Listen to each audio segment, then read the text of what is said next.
大家好，歡迎大家出席由香港理工大學藝術家聯盟指導舉辦嘅港人組織系列講座。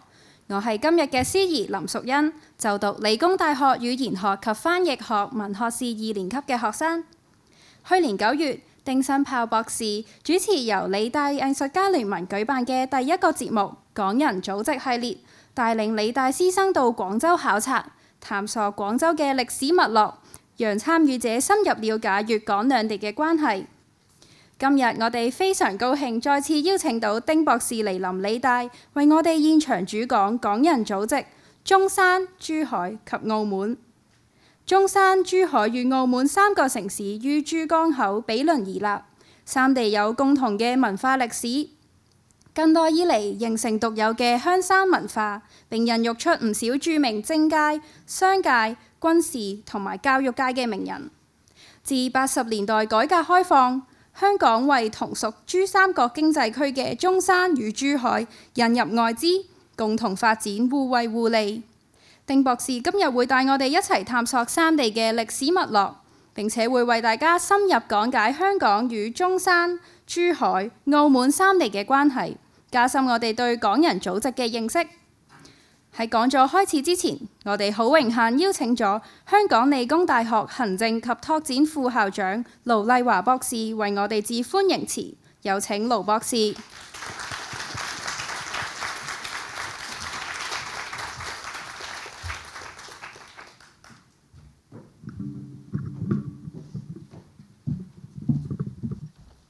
丁博士、各位嘉賓、各位理大嘅師生校友，大家晚上好。咁我首先咧就代表香港理工大學咧係非常之歡迎啦，同埋好感謝丁新豹博士，我哋叫佢做 Dr. 丁稱佢做 Dr. 丁啦，就係為我哋主持今晚我哋呢一個叫港人組織中山、珠海同埋澳門嘅講座。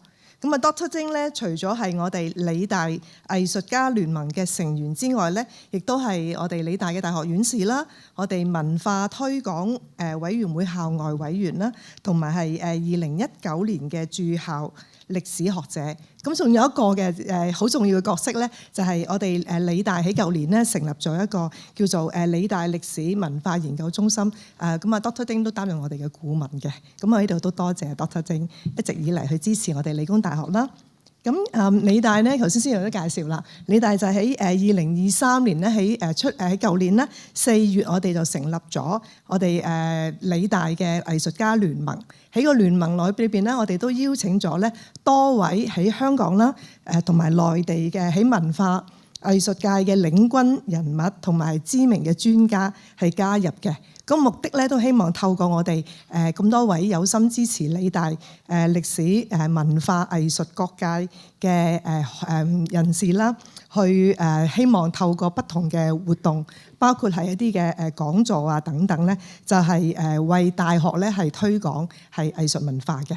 咁同時咧，因為理大亦都係成立咗我哋一個叫做 Stars College 嘅。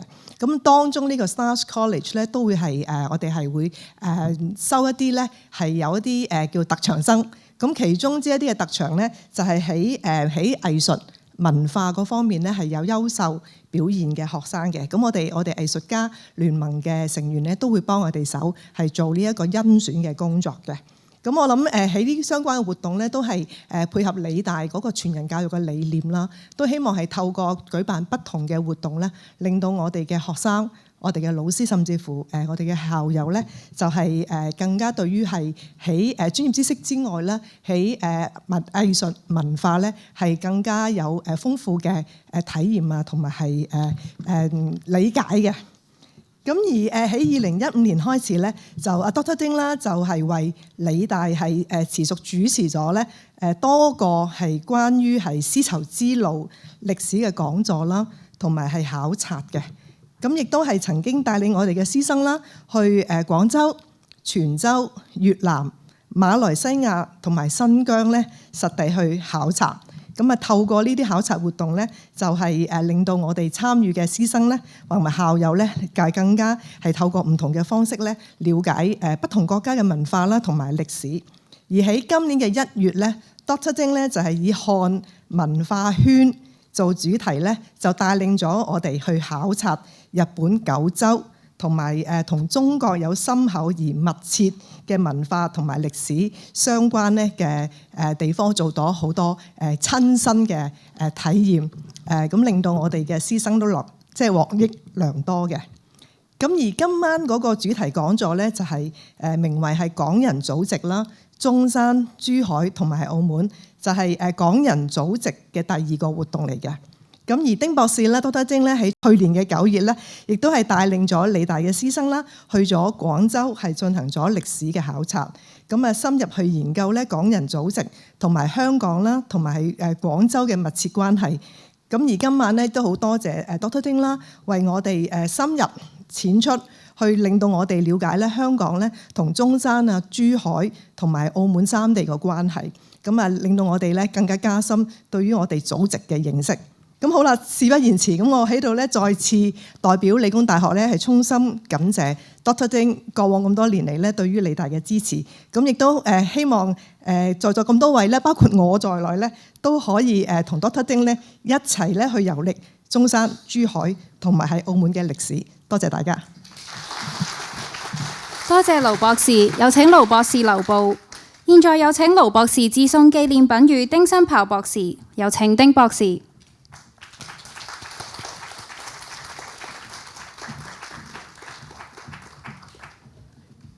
同時邀請梁田超先生上台一齊影張合照。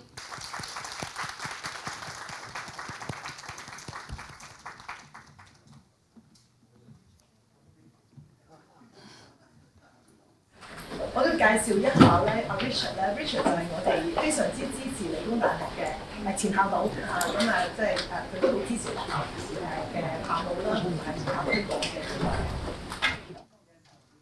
嘅。1、2、3 ，Cheers！ 好多謝各位，有請盧博士及梁先生移玉步到台下就座。事不宜遲，現在有請丁博士同大家分享港人祖籍中山、珠海及澳門。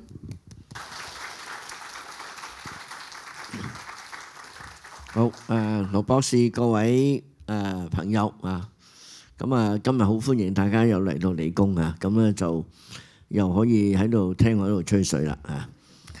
咁我哋上次就去咗廣州啦嚇，咁我哋講緊祖籍啦，咁我哋就其實我哋會將佢分咗幾橛嘅，咁譬如我哋睇下依家呢個即係粵港澳大灣區啦，咁粵港澳大灣區咧就係即係香港、澳門，咁再加多即係9個地方，咁其實佢呢依家啲地方咧好多咧係將以前嘅一啲縣咧係拼合而成嘅，咁所以譬如好似佛山咧就已經係食咗南海同埋咧係順德啊，咁而番禺咧依家屬於廣州嘅一部分。我哋以前成日講南番順依家咧已經係變咗即係廣州加埋佛山。咁而江門咧其實咧係成個4邑就入咗江門。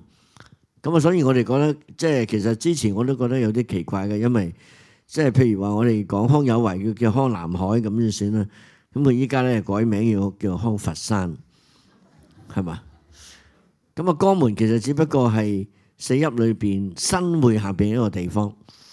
咁其實新會係大過江門嘅，咁但係依家江門咧唔止大過新會，佢係大過晒台山，大過晒開平，食晒成個開平，食晒恩平、開平冚唪唥食晒。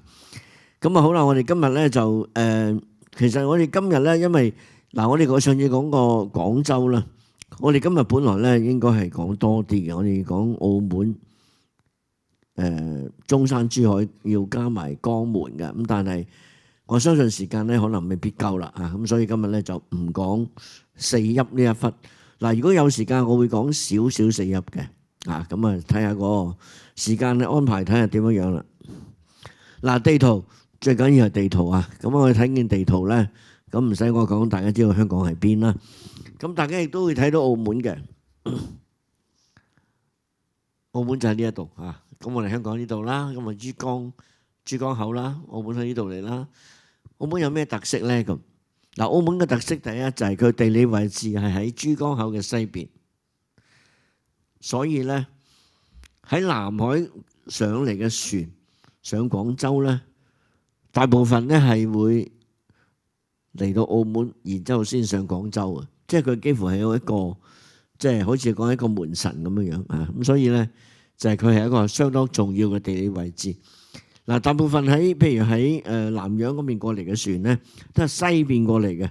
西面過嚟嘅船咧，佢當然咧就係會貼近呢個廣東嘅西岸嚟到行，所以佢好自然咧，幾乎嚟到珠江口轉彎點咧就係澳門，所以個地理位置係好嘅。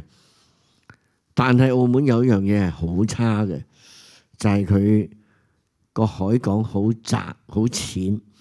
點解咧？咁我諗呢度需要解釋嘅就係澳門個最大問題就係珠江嘅幾條大嘅支流嘅出海地方都喺澳門附近，其中一個最主要嘅就係呢度喺磨刀門出，喺磨刀門出。咁所以你睇到咧就係嗱呢度一路出啦，呢度橫門出，呢度磨刀門出啦。咁所以我哋搭船去澳門咧，幾乎行到一半咧就會啲水就越嚟越濁嘅。咁啊，大家一定會有呢個感受嚇，由好清綠嘅水到黃濁嘅水，就係因為呢個地方，我諗特別是係咩咧？特別是係呢個好即係大雨嘅時候咧，珠江嘅水一路咁樣喺西江衝落嚟咧，呢度嘅水就更加黃得犀利。咁嘅緣故咧，呢度地方咧，帆船嘅時代仲可以應付，汽船嘅時代根本就唔得噶啦。所以其實佢雖然葡萄牙人佢一早揾咗呢個地方，但係論海港之深之闊係冇辦法同我哋嘅維多利亞海港比較。因為英國人嚟得遲，咁啊嚟得遲，但係佢睇中咗呢個地方。其實英國人睇中嘅唔係香港島，係睇中咗維多利亞港可以泊船，因為佢要做生意，所以佢就立埋呢個島。立咗呢個島之後，跟住立埋九龍，跟住就即係租借埋新界啊！咁呢個我哋今日就唔講呢一忽，我哋重點講呢一度。咁所以我哋睇到咧，澳門喺呢一度啦，咁後邊咧呢一大忽咧就叫做中山，其實以前個名叫做香山。我依家近嚟越嚟越中意講香山，因為香山係古名，而且香山係涵蓋埋珠海啊。因為後尾孫中山先生過咗身之後咧，先至因為紀念佢咧，就將香山改到中山。咁而珠海咧，其實更加後成為一個特區，呢個係之後嘅事。點解我咁中意講香山咧？因為我成日講笑就係孫中山中山人，你話好唔好笑啊？孫中山係中山人喎，其實係好好笑啊！孫中山係香山人，個名係用佢命名嘅，你唔可以叫孫中山做中山人㗎嘛，所以即係有啲滑稽。咁所以嚟講咧，就嗱，我哋首先要同大家講嘅咧，就係呢個整片嘅中山呢個地方咧，開發得遲嘅。我哋依家知道大概宋朝之後先成為一個縣啊，先納入呢個即係中央管治成為一個縣，中山即係香山縣嘅出現咧係遲嘅。嗱，東莞係好早嘅嚇，東莞縣係非常之早嘅。咁啊，當然到即係後尾就分割咗呢個新安出嚟啦。咁但係咧，原來呢個即係中山呢個即係我哋今日講香山咧，其實佢嘅歷史相對唔係太長。佢成為一個咁樣樣咧，佢都係要宋朝先成形嘅，即係有咁嘅講法。所以我哋一陣間今日會講到咧，就係佢去到晚清嘅時候，大概19世紀中葉之後咧，呢個地方出現咗大量嘅人才。而係有啲異乎尋常咁犀利嘅，我哋一陣間會重點講到即係香山嘅時候咧，就我哋會重點就係講呢度點解會近呢百幾年出咁多人才。最有趣嘅就係之前冇，之後都冇喎。嗱，你話之前冇唔奇啊，之後都冇，係啱啱19世紀中葉去到20世紀初。我諗去到差唔多尾嘅時候，就係即係去到容國團嗰個打乒乓波世界冠軍，我哋第一個嚇，即係呢個去到尾㗎啦。好啦，我哋重點先講澳門先。澳門喺呢個位置，咁啊，所以咧葡萄牙人嚟到咧，就即係最初就睇中咗呢個地方啦。嗱，我哋首先再翻轉頭睇睇咧，呢個就係廣州，我哋廣州唔使再講啦。咁啊，佛山唔使再講啦。四邑咧就好多人即係出洋嘅。嗱，中山珠海咧就喺近代湧現咗大量嘅人才，呢啲人咧就好有趣嘅，乜人都有啊。但係咧都係一啲比較創新嘅人喎，唔係一啲傳統嘅讀書人咯，都係創新嘅。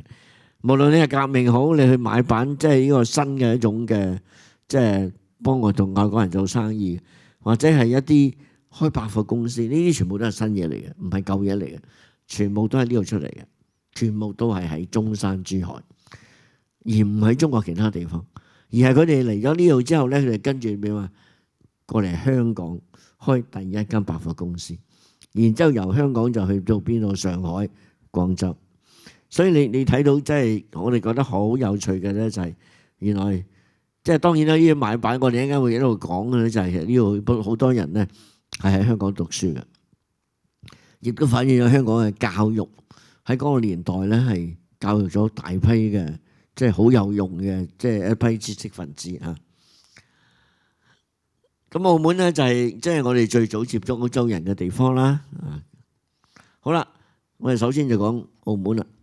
嗱，葡萄牙人咧就係喺呢個即係15世紀嘅末期咧，佢哋咧就發現咗即係好望角嗰條航道啦。嗱，我哋知道第一個就係瓦斯特加馬啦。咁啊，佢嘅船啦，嗱咁啊航線咧就係其實都幾犀利嘅，即係由呢個即係葡萄牙兜過呢一個嘅非洲南岸嘅好望角啦，然之後落上翻嚟就可以去到印度嘅 Calicut， 再由印度咧佢哋咧就咁樣轉過嚟咧就去到馬六甲。我相信咧係咁嘅，佢哋嚟到呢一度咧，亦都見到有啲印度商人係會過嚟呢邊。所以佢係跟住過嚟嘅，如果唔係佢無端端唔會走去馬六甲嘅。而事實上，印度嘅商人一早已經嚟馬來半島，甚至將印度文化傳去馬來半島。馬來半島依家我哋所發現，依家除咗係伊斯蘭之外咧，其實佢個底層係印度文化。地方名就證明啦，新加坡 Singapura 就係獅子同埋城 ，Pura 係城。星格係獅子，咁所以你睇到嘅即係印度文化咧，其實對整個東南亞好多印度嘅遺址啊、印度教嘅遺址啊、佛教遺址啊，都證明咗咧，其實印度文化影響好深。我相信葡萄牙人咧係跟住印度商人就走嚟馬六甲，然之後咧就發現馬六甲有好多中國嘅帆船喺度，從而知道原來有一個好大國家叫做中國。嗰度好繁盛，商業貿易好犀利，咁所以咧，佢哋跟住咧就咁樣沿住呢個季候風、西南風咁樣上嚟，就嚟到我哋嘅珠江口啦。咁啊，所以最初就去到馬六甲啦，咁佢哋就佔領咗馬六甲一段相當長嘅時期，直至俾荷蘭人攞咗搶咗。咁啊，最後咧荷蘭人咧就同英國人交換，咁所以馬六甲就落入英國人嘅手裏邊。其實最初嚟到葡萄牙人最初嚟到嘅時候咧，就唔喺澳門㗎，就係一個叫做上川島嘅地方。大家如果聽過以前嘅漁民天氣預告咧，就有上川島以南嘅上下川以南 ，sorry， 上下川以南。咁啊，上川島同下川島係兩個島。嗱，上川島咧就係嗰個時候好多嘅外國人。我諗包括係西班牙人啦、葡萄牙人啦，好多都喺上川島度住咗落嚟。其中一個好出名嘅就係當然係即係呢個方濟各沙勿略啦。咁我哋叫聖方濟各沙勿略啦。咁佢就係一個傳教士，佢係想將天主教傳到嚟中國。咁啊，但係佢就喺呢個上川島度咧，就等機會，結果等唔到啊！佢就過，即係喺呢個地方咧就係過身㗎。呢個 Vasco 呢個 Francis Xavier 就喺嗰度過身。咁所以咧就呢個地方咧亦都係好多即係葡萄牙人喺度生活嗰段時間。咁啊，然之後咧佢哋慢慢咧就開始即係熟習咗呢一帶嘅地方。咁啊，最後咧就揀咗呢一個地方啦。大家睇到成個圖咧，呢一忽先係澳門嚟嘅啫。呢一忽係澳門嚟嘅，隔離呢個就係灣仔啊 ，Napa 嘅灣仔啊，即係澳門嘅灣仔啊 ，sorry。咁所以你睇到呢個珠江就係呢個一路咁上去啦嚇。咁啊呢幅圖當然係畫得即係嗰年代嗰啲外國人未完全掌握晒個地形，咁啊算係咁嘅，你畫得唔錯噶啦。咁啊珠江嚟到呢度就虎門咁樣上嚇。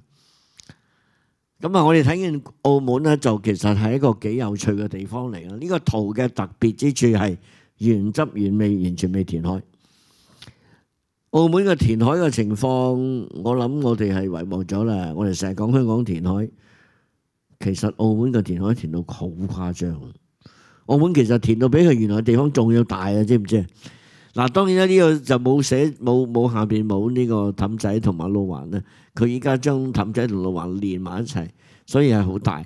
嗱，原汁原味嘅，完全冇填海。呢度咧就係南灣，啊呢度咧就係嗰個即係加斯蘭兵房啊。一轉彎呢度就係 Playa Grande 南灣，一路咧去到角落頭轉彎就係媽閣廟。呢邊係內港，呢邊係外港。呢邊係外港，呢邊係內港。內港對面呢個就係所謂灣仔啦。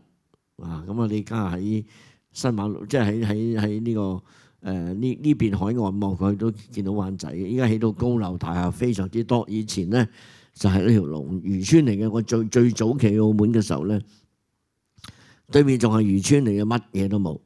咁啊呢邊好繁華嘅澳門，嗰邊就乜都冇。咁依家咧嗰邊都高樓大廈啦。咁呢度轉彎咧，呢度有個島嘅，呢個島咧係叫做青洲，所以佢好得意嘅，佢就叫 Island the Word 就係青嘅綠色嘅洲。咁我點解叫青洲？我懷疑以前好多樹木嘅，咁啊當然呢個洲已經冇咗，依家全部填晒，所以呢個洲已經連咗落去陸地嘅一部分啊。咁啊澳門嘅城市咧就係嗱呢度咧就係關閘。佢一路上去咧就係珠海啦，今日嘅珠海啦，咁所以好窄嘅，呢度好窄嘅。啊，咁呢邊係山嚟嘅，其實呢度喺上面就係松山，呢個係松山。咁呢邊咧就係主教山，所以佢兩個山咧，澳門就好易認嘅啫，兩個山一望落嚟呢個市區啊，就係咁樣樣。咁呢度就係關閘。葡國人活動嘅地方咧，其實喺下低嘅啫，上面啲缺用係好多農田喺度，啲華人喺度耕種啊。直至到咧去到1849年咧，當時嘅葡督咧就即係佢就想即係將呢度嗰啲華人嗰啲祖墳咧就拆晒，咁啊激嬲咗當地嘅村民。啲村民咧結果有一日咧就趁呢個即係亞馬樓咧，即係黃昏喺度騎馬嘅時候咧，就捉佢落嚟殺咗。即係澳門呢個總督俾華人殺咗，咁當然好大件事啦嚇。咁所以亦都引發咗咧，澳門嘅葡萄牙人驚咗上嚟咧，就走去邊啊？走嚟香港，就係咁樣樣。咁所以就好多人走啦。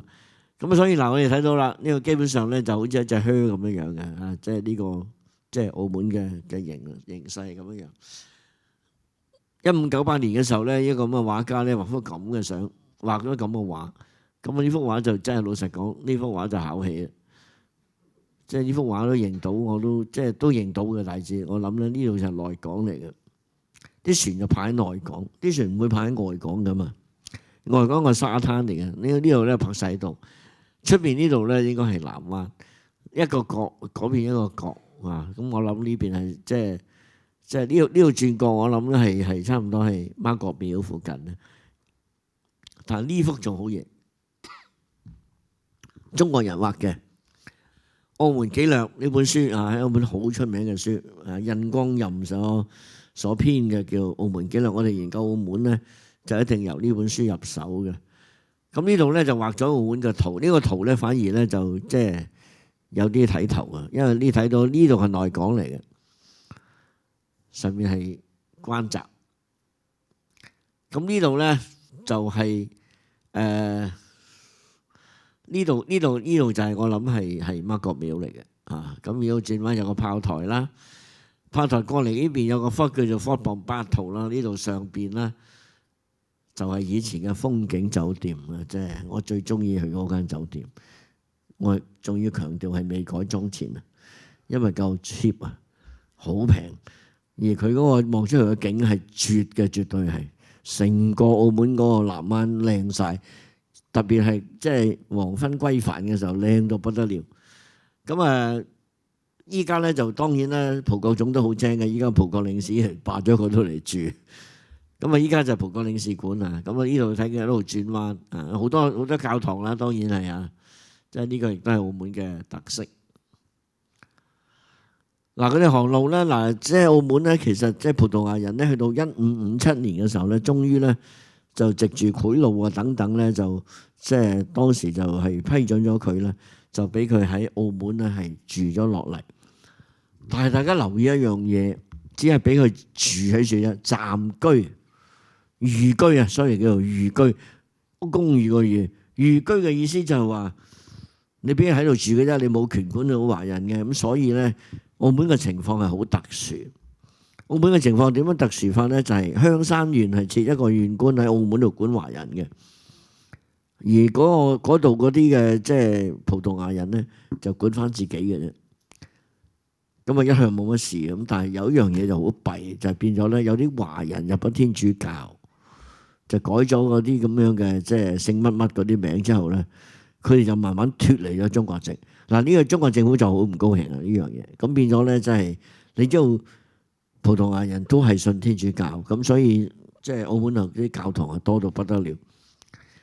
好啦，咁啊，所以咧佢哋就喺呢度定咗落嚟之後咧，佢哋就利用澳門作為一個中心咧，就發展貿易，同日本嘅貿易啦，同馬六甲，跟住就翻去哥華，啲哥華就係佢喺印度嗰個根據點啦。咁而就當然係Lisbon 啦、里斯本啦，咁所以呢個即係呢個咁樣嘅貿易咧，曾經係好蓬勃嘅，好多日本嘅白銀咧係即係去咗呢個澳門，咁所以佢哋咧就即係嗰個年代係最揾錢嘅年代啦。咁咧就即係呢個 trade 佢哋幾乎係壟斷咗嘅，即係同長期啊。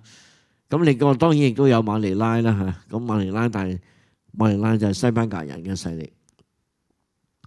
咁呢個係佢哋嘅即係澳門嘅第一個黃金時代，就係由開埠到大概嘅16世紀初，其實唔係好長嘅呢個時間啊。就因為點解會咁短咧？因為葡萄牙俾西班牙亡咗，咁啊，但係咧就澳門就仍然掛住葡萄牙旗喎，咁所以收尾葡萄牙政府咧就讚呢個澳門咧，話佢係一個最忠心嘅地方。其實忠咩心啊？根本就山高皇帝遠，距離遠到無論佢根本都唔知道原來西班牙攞咗葡萄牙，咁佢咪照掛住葡萄牙旗啦。咁佢話佢好忠心啊，即係咁。如果大家有機會去嗰個即係市政廳，即係嗰個Leo Senado 嗰度咧，上面嗰度就寫住一段好長嘅葡文，就寫住就係呢個係即係最忠誠嘅乜乜乜之城啊咁樣樣。咁啊讚佢，咁呢個係黃金時代啦嚇，就係嗰個 trade 就係即係控制咗呢個即係歐洲啊、印度啊、呢個東南亞同埋呢個日本嘅商業貿易啊，咁咧就，但係就好景不常啊，好快就即係就冇咗啦。一陣間我哋會講佢第二個黃金時代。我哋值得講嘅就係其實澳門最重要嘅就係一個文化交流嘅地方，亦都係天主教傳入中國一個好重要嘅地方。喺10年前，我會講俾你聽，天主教最早傳入就喺澳門，其實就唔係。依家我哋已經肯定唔係澳門，唔係澳門，喺邊度咧？咁可能係泉州，亦都可能係寧波啊。所以咧就一定唔係澳門㗎，因為元朝泉州已經有天主教嘅廟，係 Franciscan 嘅方濟各會嘅教士已經去到即係中國，所以係早過利瑪竇好多嘅。咁但係當然啦，利瑪竇係即係第一個上到去京城㗎啦。咁呢個係一個好有趣嘅利瑪竇像啊，畫得好好嘅一個中國人畫嘅。咁啊，佢又整咗呢個十戒啦。咁啊，其實咧，我哋早年念嘅好多經咧，都係呢個時候翻譯嘅嚇，即係在天我等父者嗰啲咁文雅嗰啲咧，係嗰個年代係翻譯嘅呢班傳教士。咁啊，當然佢哋亦都去到即係利瑪竇喺北京起咗呢個南堂啦，即係好早嘅天主教堂咧係南堂。咁北京咧係有東南西北堂嘅。我有一次我哋去北京咧，就係專門帶一班朋友咧就去考察北京嘅天主教。咁啊，原來都好多嘢睇嘅啊！咁啊，呢個南堂啦。咁另外當然啦，佢哋又送咗啲地球儀啊，送咗啲咁樣嘅經，即係俾呢個皇帝啦，俾萬曆皇帝啦嚇。咁萬曆皇帝就容許佢喺北京住落嚟，甚至咧佢過咗身之後咧，就俾一份墓地俾利瑪竇咧，就喺度葬嘅。咁呢塊墓地亦都後尾成為所有西洋傳教天主教傳教士葬嘅地方，都係喺呢個即係喺北京嘅西邊嚇。咁啊幾年前我都仲去過，我去過好多次㗎啦。其實啊，因為嗰度咧就係北京嘅市委黨校嚟嘅，係共產黨嘅學校。咁但係嗰度裏邊就有好多傳教士嘅墓喺呢邊啊。咁我諗依家收葺都係唔錯嘅。咁啊係啦，呢個就係利瑪竇嘅畫個《昆嵛萬國全圖》啦。咁亦都係非常之即係有名嘅啊。咁佢同徐光啟係好老友啦，亦都係徐光啟亦都成為好早嘅即係天主教徒啦。咁啊，徐光啟嘅《龍正全書》係好有名嘅啊。嗱，我哋睇下，同大家去澳門行下啦。嗱，呢度咧就係其實就係加斯蘭兵房嗰度，原來以前係一間方濟各嘅修院嚟嘅嚇，即係兵房之前係方濟各修院。咁依家呢個地方再對出去就係葡京嚟嘅，即係但係就填咗海。呢個未填海嘅，一路見到南環一路咁兜，去到嗰邊尾。咁你上邊咧就係主教山啊，呢邊咧就係大炮台，大家睇到啦。呢個一路轉過去，呢度有個炮台仔嘅。呢度最有趣嘅咧就係呢度有啲煙喺度嘅，係咪啦？所有嘅畫家畫呢度有啲煙嘅時候咧，我最初都唔留意，我收尾先發現，一陣間先話你知點解。咁當然啦，有個即係好出名嘅詩人咧，葡萄牙呢個叫賈梅士 Camões 咧，就去過呢個即係澳門嘅嚇，咁佢被稱為愛國詩人啊。咁啊，當時呢個 cave 咧就係叫賈梅士洞啊。咁啊，大家依家去到白鴿巢花園咧，裏邊咧仲可以見到呢一個嘅洞嘅啊，即係呢個白鴿巢呢個賈梅士洞。咁呢個就係賈梅士啦。其實佢就係即係獨具慧眼嘅，因為得一隻眼嘅啫。咁啊嚇，所以睇佢單翻一隻眼。咁啊喺葡萄牙嚟講，佢名聲係非常之大，好出名嘅一個詩人啊。咁佢亦都係葬喺里斯本一間好大嘅教堂，一邊就葬咗佢，另外一邊就葬咗 Vasco da Gama， 即係達伽馬，即係發現呢個航路呢個咁，所以啊，佢嘅江湖地位可以想見。咁呢個咧就係另外一個即係澳門另外一個地方啦。咁上面睇到係松山啊。松山嘅教堂啊，咁呢個下低呢個地方咧叫 Lazarus， 就係叫望德堂啊，咁就係呢個區又叫做聖 Joseph 嘅喎，即係聖約瑟區喎。咁啊，大家唔知道知唔知道一樣好得意嘅嘢？澳門嘅區係跟天主教堂區嚟分，到今日都仍然係。所以你會講俾你聽，佢住喺大堂區，佢住喺花王堂區，佢住喺望德堂區。呢樣嘢咧，我諗真係好奇怪。呢個就係葡萄牙人留落嚟嘅嘢，而回歸咗之後咧係冇改變到嘅。我知道今日都仲冇改變。我哋問啲澳門朋友，佢仲係住喺大堂區嘅啊。咁即係呢個比較有趣。所以澳門嘅教堂係好多嘅。咁啊，到去第二個黃金時代咧，就係去到即係18世紀啦。18世紀嘅時候咧，就係廣州嘅13行個貿易好蓬勃啦。我哋知道，即係特別係1757年之後咧，廣州就成為呢個即係獨口通商啊！即係全中國只係廣州係可以同外國人，即係同西方嚟嘅商人打交道。咁啊，出現咗所謂即係13行嘅商人啊等等嘅嘢。咁啊，呢個時候咧就中國政府咧就好有趣嘅，即係當時嘅清政府咧就係佢又歡迎你嚟做生意，因為揾錢。佢又好驚西人喺度搞震。點咧咁？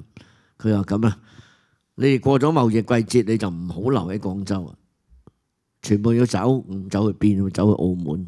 所以無端端就益咗澳門就係。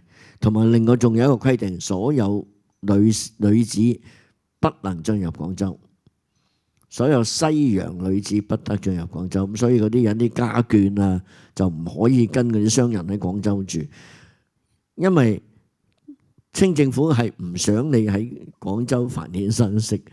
你一定居落嚟，你就驚好多摩擦啊，明唔明啊？所以佢哋你唔好搞啦，你做完生意好走。咁所以呢班商人咧去過聖誕節咧，就去澳門過聖誕。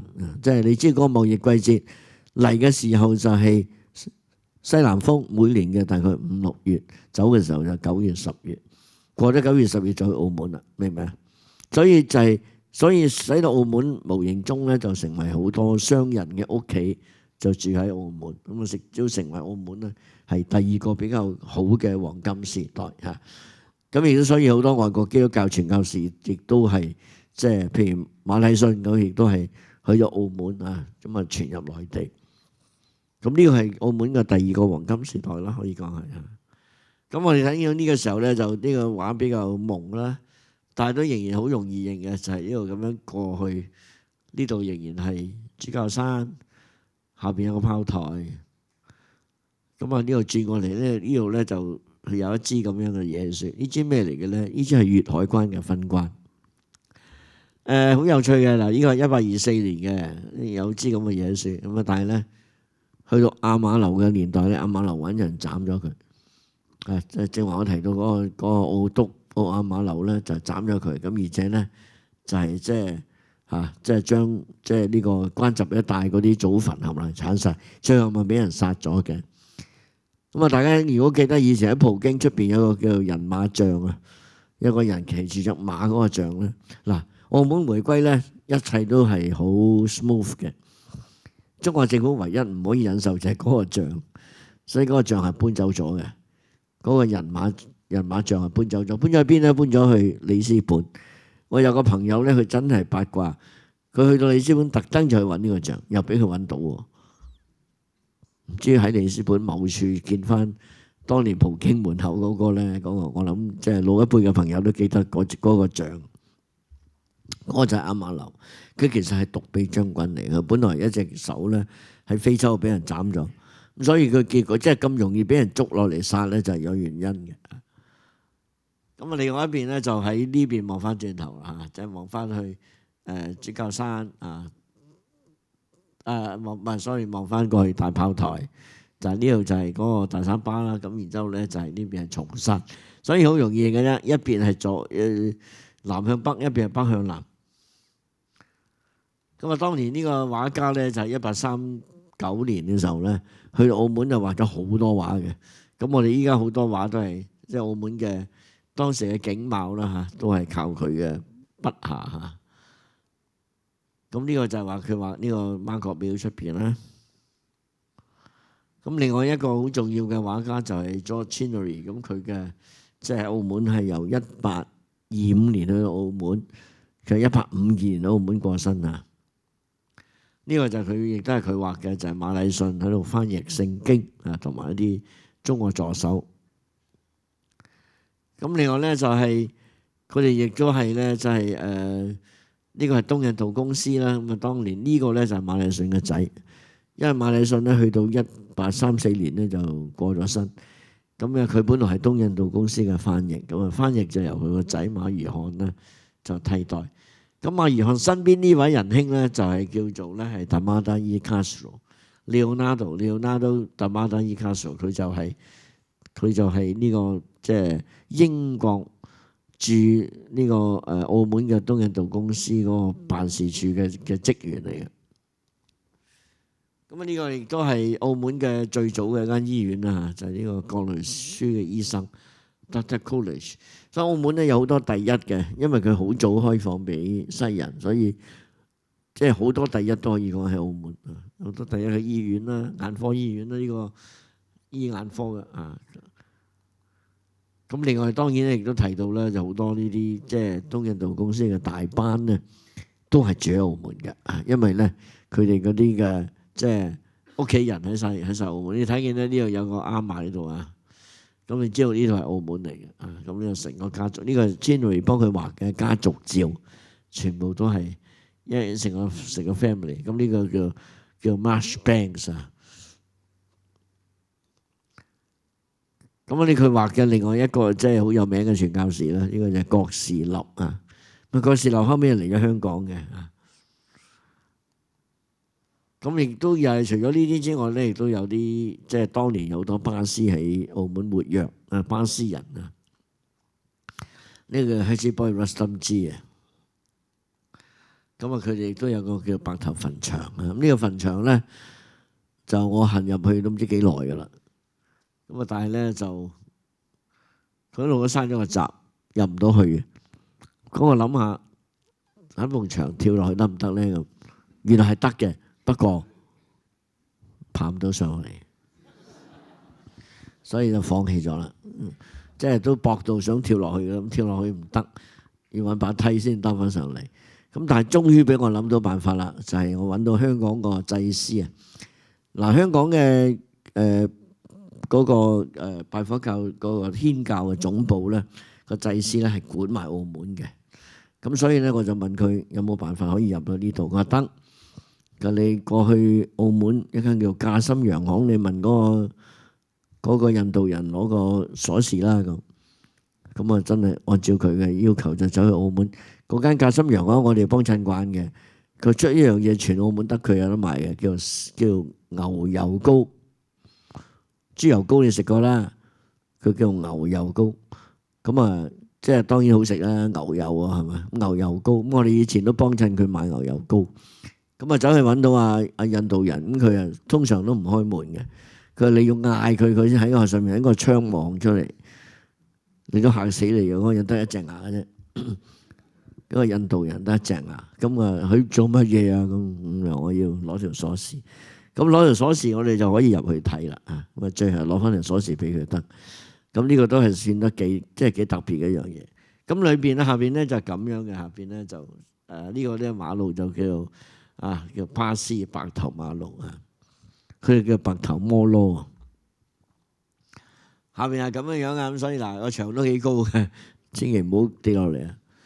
咁啊，得幾個墓嘅啫。其實好早期咧，反映咧呢班人咧好早期嚟做生意，係跟英國人咧喺印度嘅龐卑咧就過嚟做生意嘅。咁佢哋嚟到呢度咧就主要都係賣鴉片。巴斯人係以賣鴉片為主。咁香港當然咧，香港開埠之後佢哋就走晒嚟香港噶啦，澳門都冇生意做。咁當然最出名嘅就係摩地啦，Modi啊，即係 Modi係最出名嘅一個巴斯人啊。咁呢度咧就有好有趣嘅，呢度咧睇見 Chinnery 畫嘅，即係好靚嘅南環。呢個真係靚呢個地方。咁啊呢個小炮台啦，咁呢個辣咁去到咧呢度就係主教山啦。落嚟呢個又炮台啦。咁呢度係咪有個煙啊？同正話嗰幅畫一樣有個煙喎。咁我有一次就唔睇得，走去望下。呢條街叫做燒灰路街。依家仲叫燒灰路街，即係話佢長期喺度燒灰，由清朝燒到依家都仲喺度燒，依家好似冇燒灰啦。咁但係我哋知道澳門曾經係做過大炮嘅，即係紅衣大炮嚇，咁所以唔知呢度可能係鑄炮嘅地方都未定。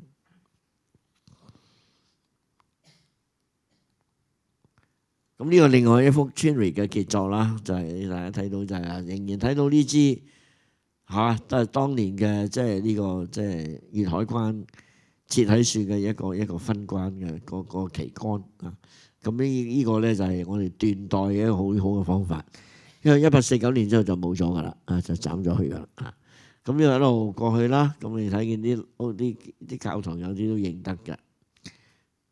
咁啊，然之後就去到又係主教山啦，呢度又係有煙啊，睇唔睇到？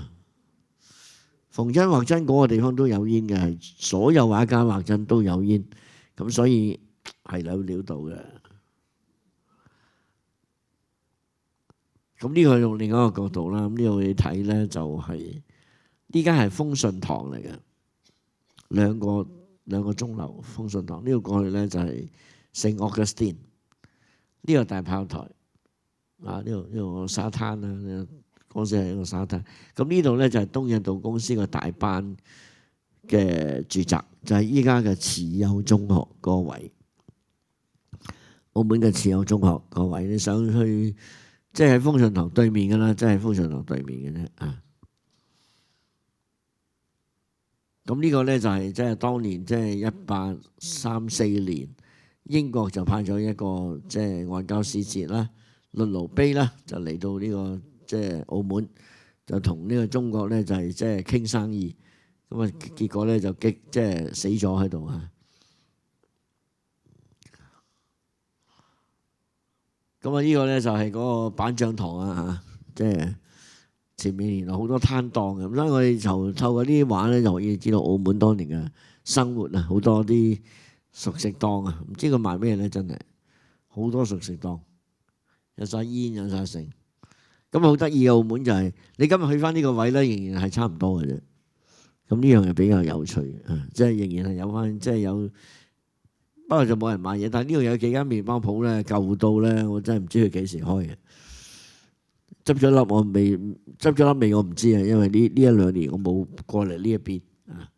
咁啊，呢間教堂依家就開放，而且係聖玫瑰堂係好靚嘅。咁呢個好有趣嘅一個比喻咧，就幾年前影嘅相，同埋作村嚟畫嘅呢個，仍然係一樣嘅啊！即係呢個對比係好有趣。除咗呢個柏架車喺樹之外，一樣嘅啊！咁呢個上面咧就係三巴仔，就係呢個即係喺有間好係一個修院嚟嘅啊，耶穌會嘅修院。咁啊，所有耶穌會嘅教士咧，其實嚟到呢個澳門咧，都係喺度學呢個中文啊。咁所以然之後先上去傳教嘅。最後睇埋呢幅相啊！呢幅相咧就喺呢度望翻過去，呢度咧就係松山，一路咁落嚟，呢度尾嗰度有個炮台嘅，就變咗加斯蘭兵房啦。啊，咁然之後一路過嚟，咁呢度咧就有個咁嘅地方。咁啊呢邊係內港，呢幅畫好特別嘅，因為呢邊內港，呢邊咧就係南環啊，即係外港。咁所以兩邊都睇晒。好啦，我哋跟住就講珠海啦。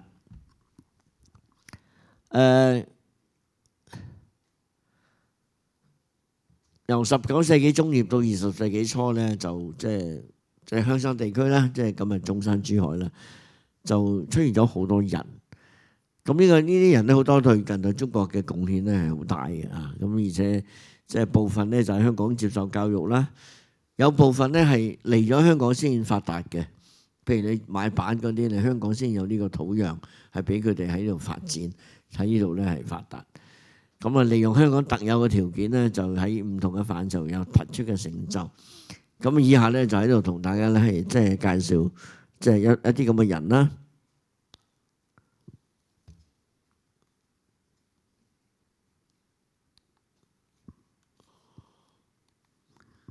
嗱，我哋睇下呢個圖。你睇下呢個圖都幾誇張，喺一個好細嘅地方，呢度出現咗大量嘅人物，由孫中山、盧浩東開始啊，由彩亨村開始，呢個唐家灣啊幾犀利，一個好細嘅地方出咗好多好出名嘅人物，包括咧係而家我哋會介紹唐廷樞同埋唐紹儀啦。咁啊，徐潤亦都係一個好有名嘅即係買辦啊，佢係 Dance Company 嘅買辦。咁啊，莫士陽就係即係依家我哋會重點去講莫士陽啊，即係佢呢個家族啊3代嘅買辦。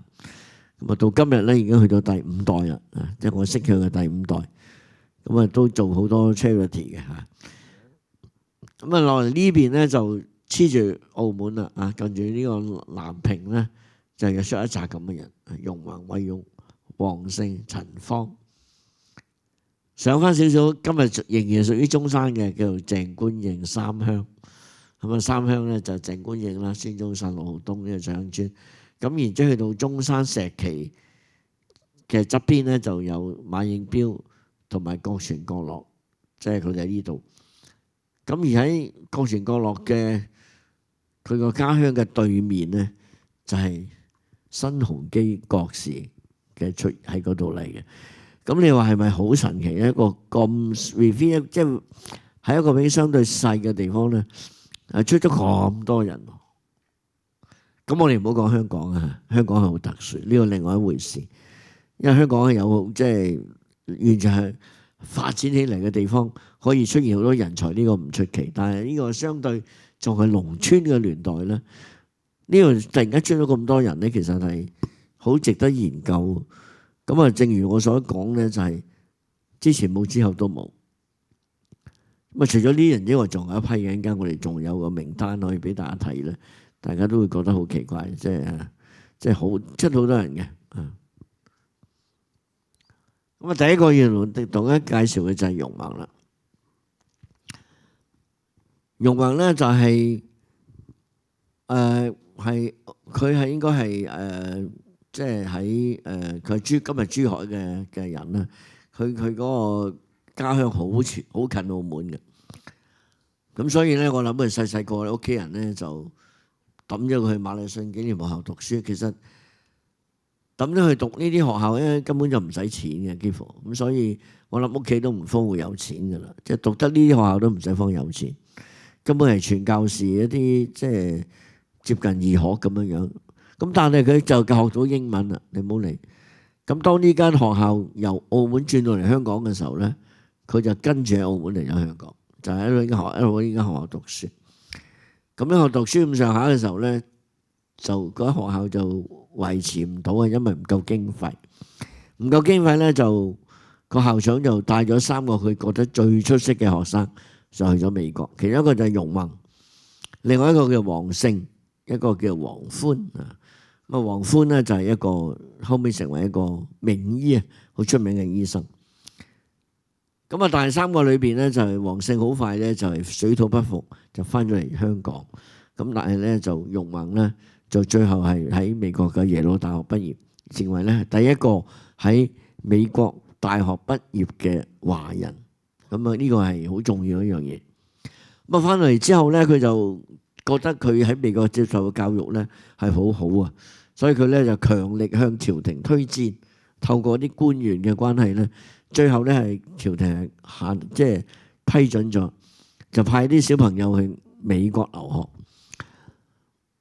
其實真係唔簡單㗎，以一個即係有成我哋講動唔動講幾千年文化嘅一個國家，咁啊竟然派啲小朋友去一個立國不足100年嘅地方讀書，其實都唔容易嘅。所以我哋覺得即係當年慈禧太后肯批咧都唔容易。咁但係真係批咗120個小朋友，9歲、12歲就去咗嗰邊咧，就分4批，每批30人。咁啊呢個造就咗好多人，但係好可惜嘅咧就係呢個留學計劃好快就中斷咗，就係因為嗰班小朋友去到嗰度連條辮都剪埋。大家知道嗰條辮係一個標誌嚟嘅，即係你喺清朝你斬咗條辮咧係好大件事。咁有啲人就信咗教啦，咁有啲人就打小報告翻去朝廷大怒，我派你哋去讀書，其實係想學逼軍事嘅，翻嚟強中國嘅。呢班人走去信教就剪埋條辮，咁所以就 call 咗翻嚟。所以好多係冇完成大學就已經 call 翻嚟，但係假假地，因為佢哋喺嗰邊係 homestay 嘅，假假地都識講英文。啊，呢個咧就即係造就咗一大批咧叫做識英文嘅人啦。咁當然有啲係真係大學畢業嘅。咁啊，容宏咧就好支持呢個，即係我哋喺1860年之後咧，咁因為我哋鴉片戰爭打2次嘅輸，所以覺得不如人啊要學啦，係咪要學人哋啊嘛？咁就我哋有一個運動叫洋務運動，或者叫自強運動，大概咧係由1860年延續到1895年，即係差唔多係甲午之戰之後就結束啦。咁啊，喺呢個運動裏邊咧，其實洋務運動裏邊咧就咩咧？起工廠啊，起兵工廠啊，起棉織廠啊，採礦啊，起鐵路啊，明唔明啊？呢啲全部都係硬件嘅嘢。咁啊，但係當時揾咩人幫手咧？就係正係揾呢啲人幫手，所以佢亦都支持個洋務運動。但係到晚年咧，佢反而就同情革命黨啊！我哋睇下佢嚇幾靚仔嘅呢個相啊！咁呢個佢讀書嘅地方咧就係馬禮遜紀念學校，好有趣嘅，呢個就係跑馬地啦，呢度就係摩利神山。大家知道摩利神同馬禮遜係同一樣嘢嚟嘅啫，摩利神都係嘅 Morrison Hill。咁摩利神呢個紀念學校喺度嘅，好快就俾人拆咗啦。咁呢度咧出去咧就係鵝頸啦，嗰度堅拿道東、堅拿道西呢度出嚟，呢度就係跑馬地，呢度後邊係黃泥涌村。咁所以咧佢讀書就係呢間學校啊。咁呢個就係咧佢咧就拉尾大同學會啦，你睇全部都係西人啊，淨得佢一個華人喺度啊。呢就留美幼童啦，幾得意嘅呢班小朋友啊，個着住咁樣去留學，都幾神奇。咁其實咧就珠海嗰邊咧，為咗紀念呢個容雯留學咧，就即係起一個博物館啊！我唔知道依家個發展係點樣啊？幾年前佢哋好誇張，有個好大嘅計劃。其實係用地產嚟 support 嘅，即係佢睇到我哋西九咧，佢就自己亦都即係用地產去支持起一個大嘅博物館。個博物館係點起嘅咧？係跟翻容雯佢喺美國嗰個讀書嗰個地方，係幾乎將嗰個鎮重新喺度起發，喺珠海起咗出嚟，好誇張嘅。你知內地唔做，一做真係好犀利。咁我唔知道呢個計劃，呢個中美關係咁差咧，佢哋會唔會繼續做落去？我就好懷疑嘅，因為始終係留美啦，即係佢第一個留美啦。咁即係呢個留學生之父。其實佢係講留學生嘅嗰個博物館。咁我知道就唔知道依家最近個發展係點，都幾有意思嘅。如果有間咁嘅博物館。嗱，第二個咧，唐家灣個幾兄弟嚇。佢幾兄弟咧都係啦，喺澳門咧就即係讀書，咁跟住亦都係過咗嚟，亦都係馬禮遜紀念學校。嗱，嗰陣時其實學識英文之後最好做咩？最好做買辦，買辦會發達嘅。咁所以佢就做怡和嘅買辦，大家知道怡和係最大嘅一間英國商，Jardine Matheson係最大嘅嚇。咁佢咧係上海Jardine Matheson嘅頭嘅買辦。咁所以做買辦係做咩咧？其實就幫外國嘅商行買貨，將佢帶嚟嘅貨品賣走，有渠道幫佢賣走，亦有方法幫佢買到一啲，即係佢哋譬如想買翻啲絲綢啊，買啲陶瓷翻英國啊，茶葉啊最緊要。咁佢有門路，即係有渠道可以幫佢買到呢啲嘢。咁呢個就叫做買辦，其實係幫喺個英國商行裏，喺個商行裏邊幫手賣貨嘅一個人啊，一個好重要嘅中介人物。買辦咧，其實喺中國大陸咧係即係建國之後啦，都係踩得好緊要嘅，即係覺得佢哋係漢奸咁滯。咁當然今日就完全唔同睇法啦。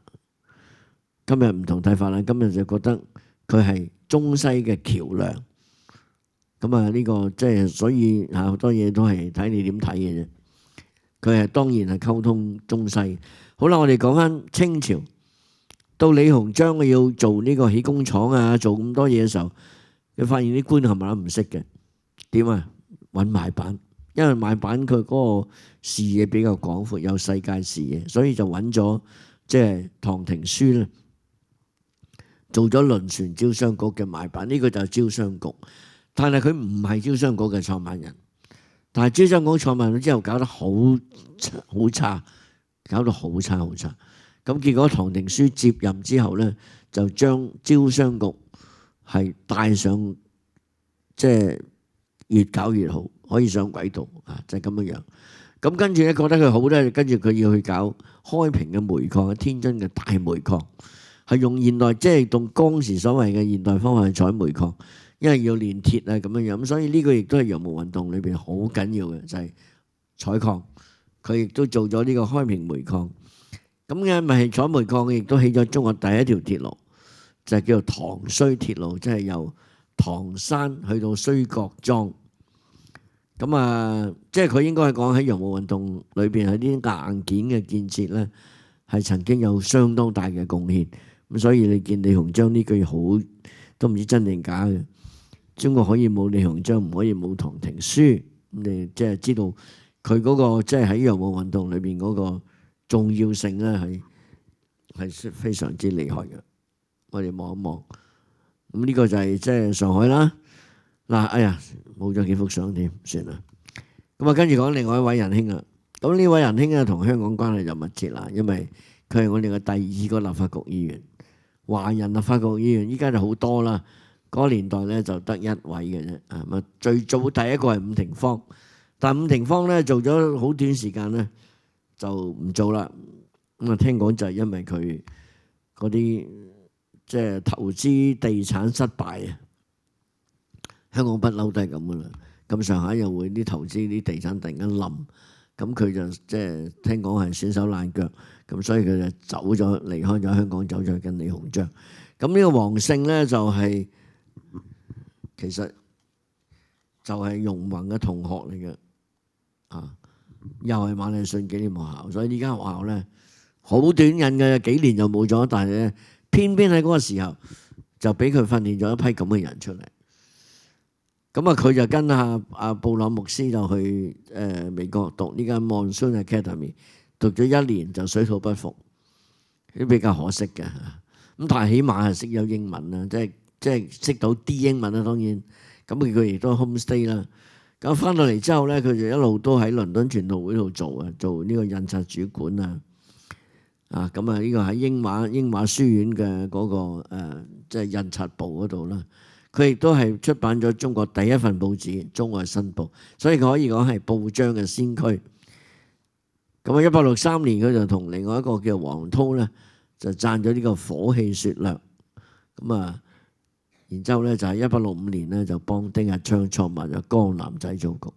江南製造局係咩嚟嘅？江南製造局係整個洋務運動裏最重要嘅一個項目，就係一間兵工廠。我哋中國第一間兵工廠。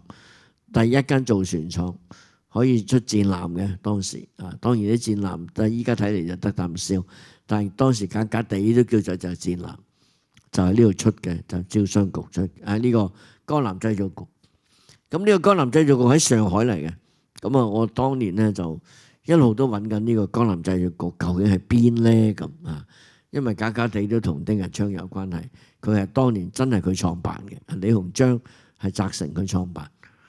咁啊，直至到某一年嘅即係上海嘅嗰個世交易嗰個咩世博會啊，咁啊，大家知道上海個世博會咧有2個會場嘅，大部分嘅會場喺浦東，但係原來喺浦西都有一個會場，我就發現原來浦西嘅會場嘅前身就係江南製造局，佢江南製造局後尾改咗名叫做江南造船廠。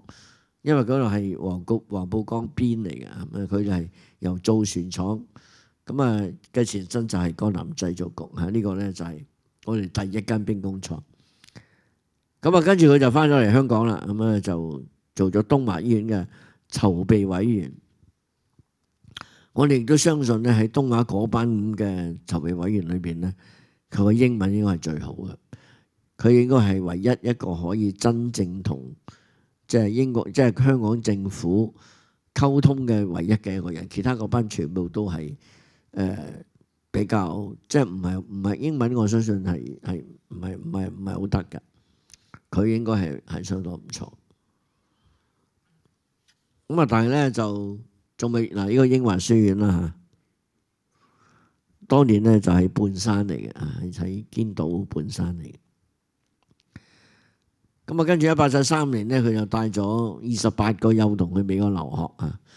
咁1874年咧，又同黃濤辦咗呢個《循環日報》。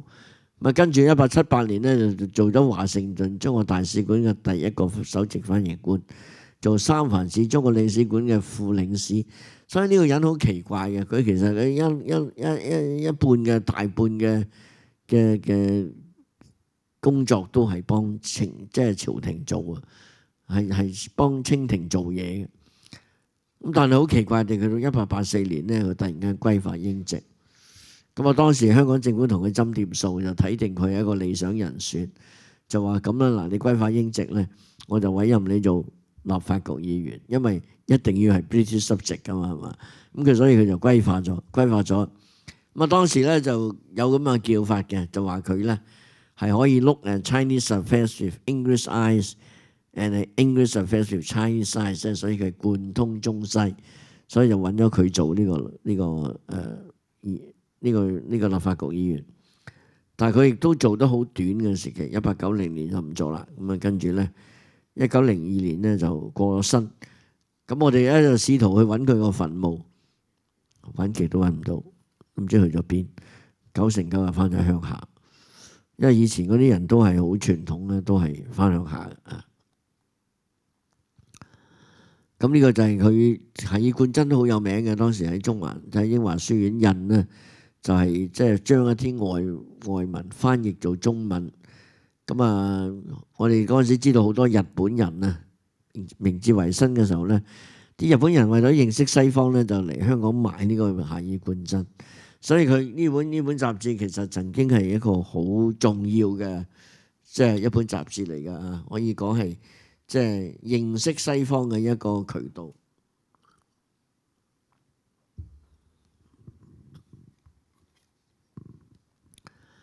另外一個好重要嘅人物就叫做鄭觀應啊。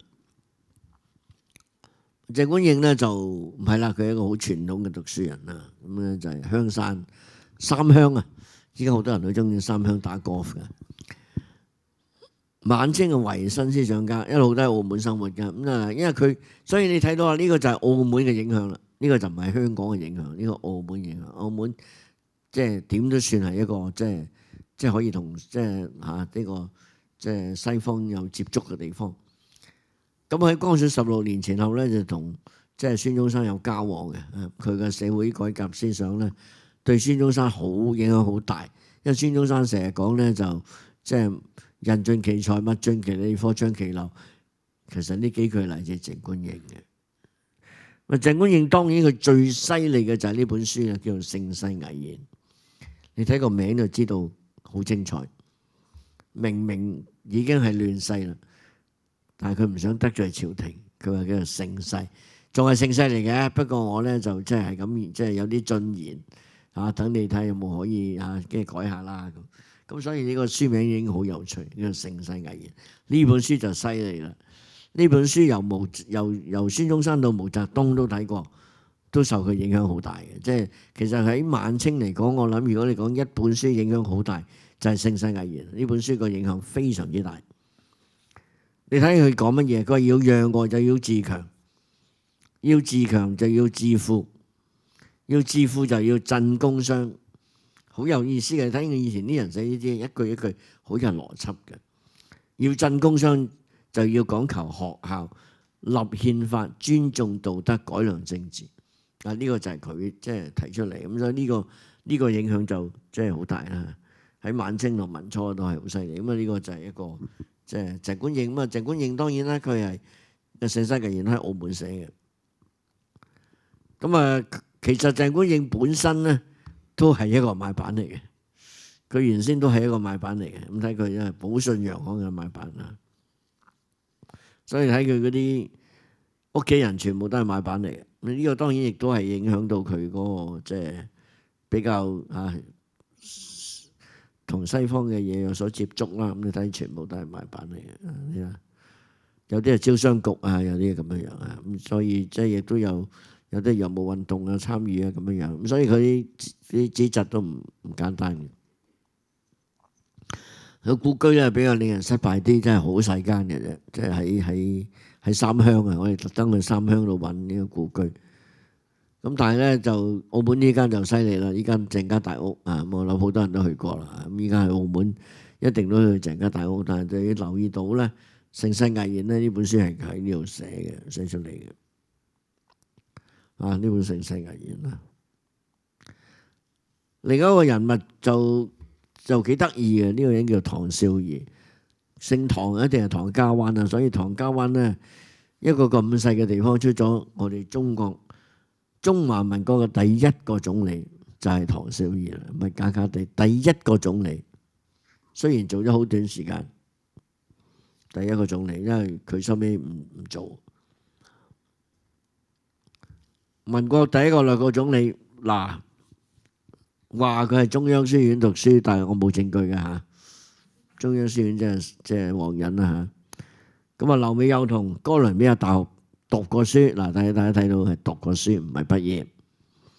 因為佢跟住俾人 call 翻嚟，咁但係話唔係簡單嘅 Columbia。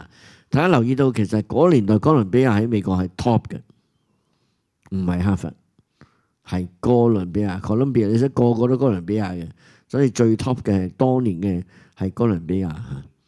咁所以咧，佢又做過朝鮮嘅總領事，又做過天津海關道。但係因為最有趣一樣、最有意思咧，去印度同英國談判，阻止英國外越西藏啊！呢個係一個大功勞嚟嘅。咁喺呢個時候咧，佢就生咗個女，佢就改咗個女名叫做藏生。sorry， 搞錯咗，嗰個係梁少儀 sorry。佢去個時候咧，其實就即係同時一齊去就係即係另外一個叫梁少儀嘅人啊。咁嗰個人生咗個女叫梁藏生。咁啊，好諗到去印度談判之後咧，又做個民國政府，啱啱咧係其實南北議和啦，我哋有個時間叫南北議和啦嚇。咁啊，嗰時候咧，北方嘅代表係唐紹儀，南方嘅代表係伍廷芳。呢個係廣東話最叻嘅時代，因為兩個人係用廣東話交談，兩個都係廣東人啊。一個即係一個係新梅嘅，一個咧就係即係呢個中山嘅，咁所以真係威盡啊嗰陣時。咁啊佢咧就係袁世凱嘅，其實佢係袁世凱嘅幾乎係即係好信得過嘅人，所以佢就可以做咗呢個國民政府第一個內閣總理。咁但係袁世凱即係做咗總統之後咧，佢就好快佢就唔再肯做，佢就離開咗袁世凱啦。咁佢就跟住就即係又。佢又其實都冇乜作為㗎啦，已經係啊。咁但係佢作為曾經做過即係總理啦，咁喺嗰個江湖地位都好高嘅。咁但係咧，佢死就死得好慘，因為咧係1938年嘅時候咧，日本仔已經打到去即係已經係即係盧溝橋事變之後。咁佢咧就住喺上海租界。咁啊，但係咧就蔣介石咧就揾人急 call 佢，哇！快啲嚟重慶啦咁樣樣。就好驚佢咩咧？好驚佢投降俾日本人，因為日本人嗰陣時咧正喺度物色緊一個傀儡啊。因為佢哋當時揾咗幾個傀儡咧，都係明星，即係唔係好出名嘅。但係唐紹儀咧，作為一個民國第一個總理咧，即係如果你揾到佢，即係幫日本人咧，咁啊聲勢就大好多。咁啊，所以但係佢又喺上海又唔肯走。急 call 佢又唔肯走，咁但係結果咧，蔣介石軍統咧就揾人咧就扮賣古董，因為佢就中意收古董嘅。有一日咧，佢知道晒屋企冇人，淨係得佢嘅時，嗰個人就作賣古董，就係嗰個花樽度藏咗個斧頭，就係劈死咗佢。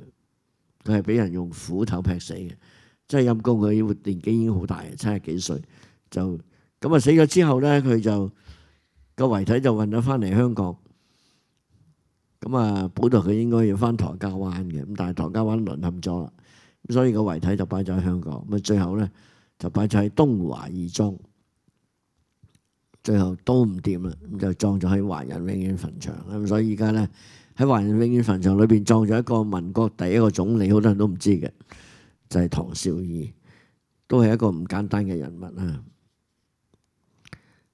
咁啊睇下幾好樣噶，即係細個嘅時候已經即係相貌堂堂。咁呢個就係佢同孫中山啦嚇，1912年啦，民國成立嘅時候啊。咁呢個就係佢故居啊，佢舊居應該 sorry。佢舊居咧就好可惜嘅，因為佢舊居咧就即係我曾經入過去咁啊，但係一路咧就係好似有啲屋企人唔肯開，就閂咗，依家唔入唔到啦，比較可惜。咁啊，呢個就係佢喺華人永遠墳場嘅墓碑啦，寫住咧首任內閣總理啊嚇，即係呢個係最威威嘅一回事啊。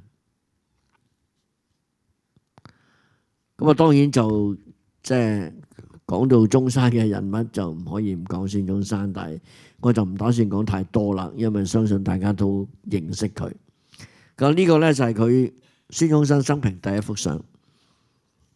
咁啊，17歲啊，18孫中山其實個名咧，大家要留意啊。佢有個名叫做帝象，細路哥嘅就帝象。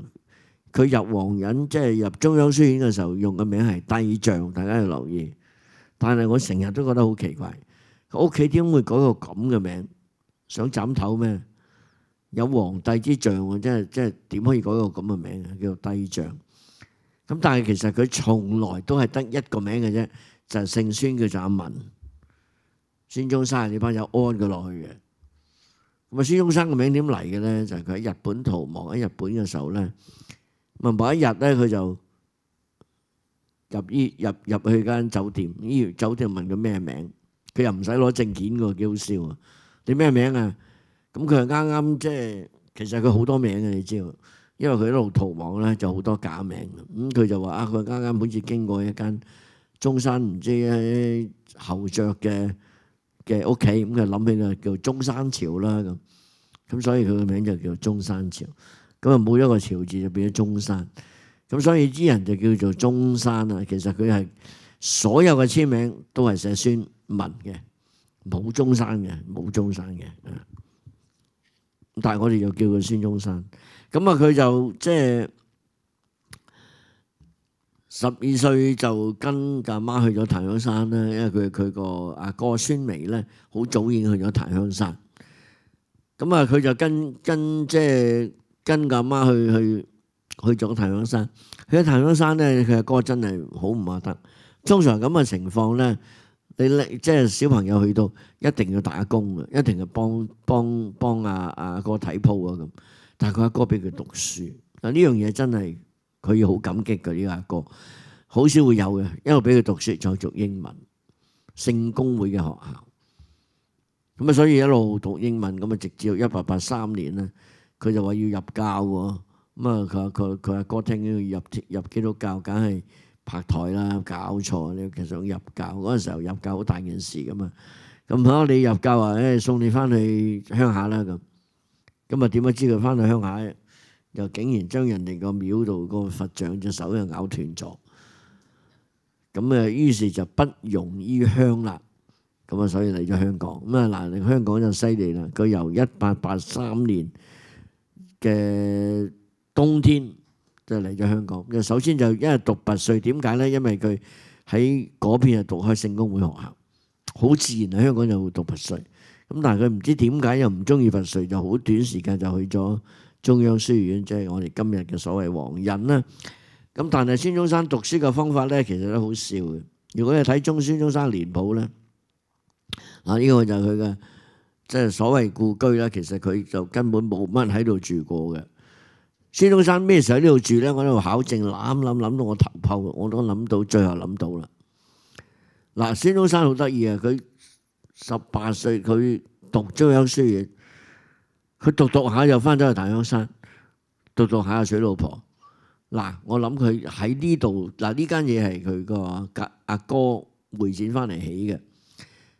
佢邊段時間喺度住咧？就係佢同盧慕貞結婚，同埋生3個仔嘅時候，佢3個仔女應該都喺呢度出世嘅，即係包括由孫科、孫婉、孫賢，即係2個女加1個仔，應該都係喺呢度出世。呢個時候就係佢喺香港讀書嘅年代。佢喺香港讀書嘅年代就係間唔中就會翻嚟呢度，個老婆就喺呢度嚟。然之後佢喺青山就有另外一個，即係嗰個叫陳瑞芬啊。孫中山喺即係佢喺青山，即係喺屯門識咗個叫陳瑞芬，就喺香港就喺度跟住佢嘅。咁啊鄉下就有個夫人啊。咁呢個就係佢讀書嘅地方啦，中央書院。咁啊，後面就讀西醫書院啦。咁咧就即係嗱，佢以先帝著之名註冊入學校。咁啊，高中第1級低年班。嗱，其實呢度咧好有趣嘅。我列咗佢當年讀啲咩科目，其實同今日已經大同小異噶啦。又讀 grammar 啦、歷史啦、地理啦，有幾何啦、代數啦、算術啦、衞生啦等等。你睇見同今日即係考 DSE 都唔係太大分別。咁我哋跟住又會睇翻當時中國大陸係讀咩嘅咧？就係四書五經。考科舉，你考科舉一定讀四書五經。咁所以你就會睇到呢班人啊，無論孫中山好，無論唐廷樞好，無論容閎好，佢哋喺香港讀書嘅時候，就係有兩樣中英文都有，咁同埋係讀呢啲科目，所以佢哋個眼界係唔同嘅。你就睇到呢種教育對佢哋嘅影響係非常之大。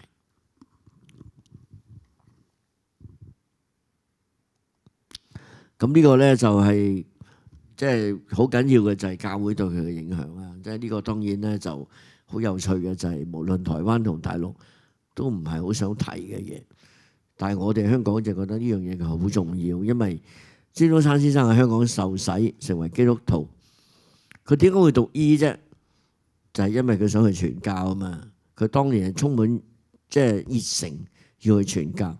咁而當年基督教用咩傳教啊？咪就係用醫咯。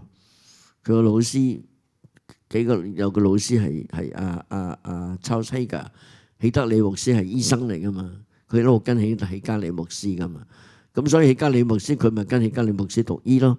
原先係真係諗住去傳教嘅嚇。咁呢個咧就係佢喺西醫書院嘅即係答卷啦嚇。咁啊我咧就有幸咧就喺英國一個叫Wellcome Trust 嘅地方咧，係攞翻嚟擺展覽啊！即係我哋開館嘅時候啊，孫中山館開館嘅時候，咁我哋又真係咧揾到一樣，即係因為其實孫中山嘅文物咧，全部都名花有主噶啦，佢咁出名，咁唯一一個咧係冇人留意到嘅，原來喺英國有個即係醫學嘅圖書館啊，係收咗孫中山嘅文物，就係因為當年佢嘅老師康德黎啦。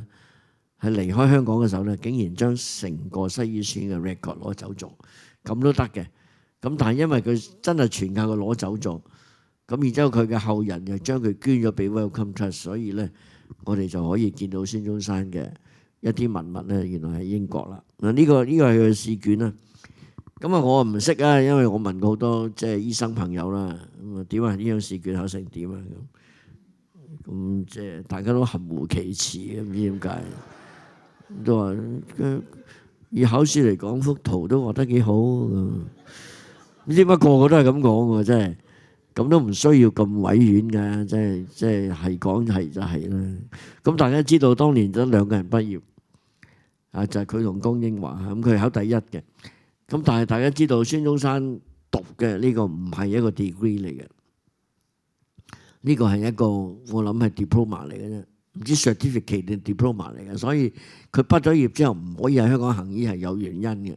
但係我哋從來都唔會去分析點解孫中山畢咗業會走咗澳門行醫，就係因為香港根本香港個醫學會係唔準佢掛牌，就係因為根本上香港呢個西醫學院嗰個唔係 degree 嚟嘅。一直到香港大學成立咗醫學院，嗰個就係學位嚟嘅。但係呢個時候唔係學位嚟嘅，咁呢個咧就仲有趣啦，就係亦都係喺英國揾翻嚟嘅咧，就係佢個畢業典禮嗰晚晚餐嘅餐單。我成日都覺得咁啊好嘢喎！啊嗰個中山市職徑咧維修重開之後咧，咁啊當年阿邱騰華咧就請咗班記者去半島酒店，就用呢個餐單嘅簡化版請佢哋食咗一餐。覺得呢個係噱頭嚟嘅，咁啊，其實你睇到即係其實我哋睇到呢個嘅餐單有咩意思咧？其實你睇到好西化、好英國啊，英國到不得了，要食 Yorkshire pudding 啊，要食咖喱嘅，咁啊，然之後個 toast 仲得意啊，即係要向維多利亞女王致敬嘅，即係好西化嘅一樣嘢嚟嘅，即係你孫中山就接受咁嘅教育。咁你話呢樣嘢同即係考科舉係咪真係完全根本就係風馬牛不相及嘅嘢嚟嘅？啊，呢個好有趣嘅呢個 menu。其實呢個 menu 佢哋值得參考，應該揾個食個孫中山餐，我諗都有啲吸引嚇。嗱，咁呢個就係佢著名嘅四大寇啦嚇。咁啊就係孫中山係第二個啦。咁啊楊學齡啦、孫中山啦、陳少白啦、呢個游烈啦，後邊有個關景良啦嚇。咁啊即係哇呢班人咧喺度吹水嘅，當時喺度車大炮。咁啊要考證佢幾時咧？我哋考證到佢1888年。點解會10月10號咧？我就唔係好明。啱選咁，但係其實老實講咧，呢幾個人咧係吹大咗嘅。其實即係陳少白有啲貢獻嘅，但係楊學齡係乜嘢貢獻都冇嘅。游烈係自己勞做嘅，佢唔係跟孫中山嘅，自己勞做。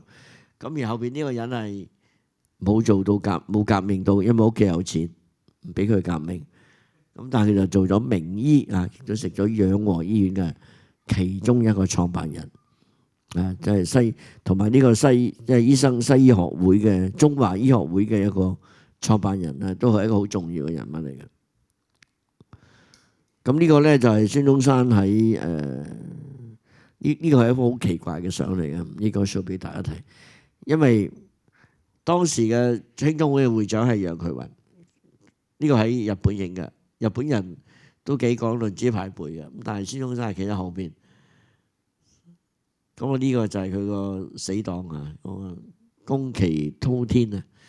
但係呢幅相好奇怪嘅就係每一個人望嘅方向都唔一樣，所以呢幅係咪相嚟嘅咧？我到依家都覺得好奇怪，係咪？完全好奇怪嘅，一個望東，一個望西。咁而呢度孫中山好似發緊夢咁，係嘛？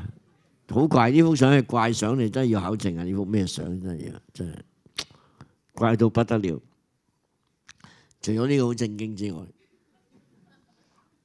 呢個唔知望邊嘅又係，呢個係望邊，呢個望前面，真係幾怪嘢。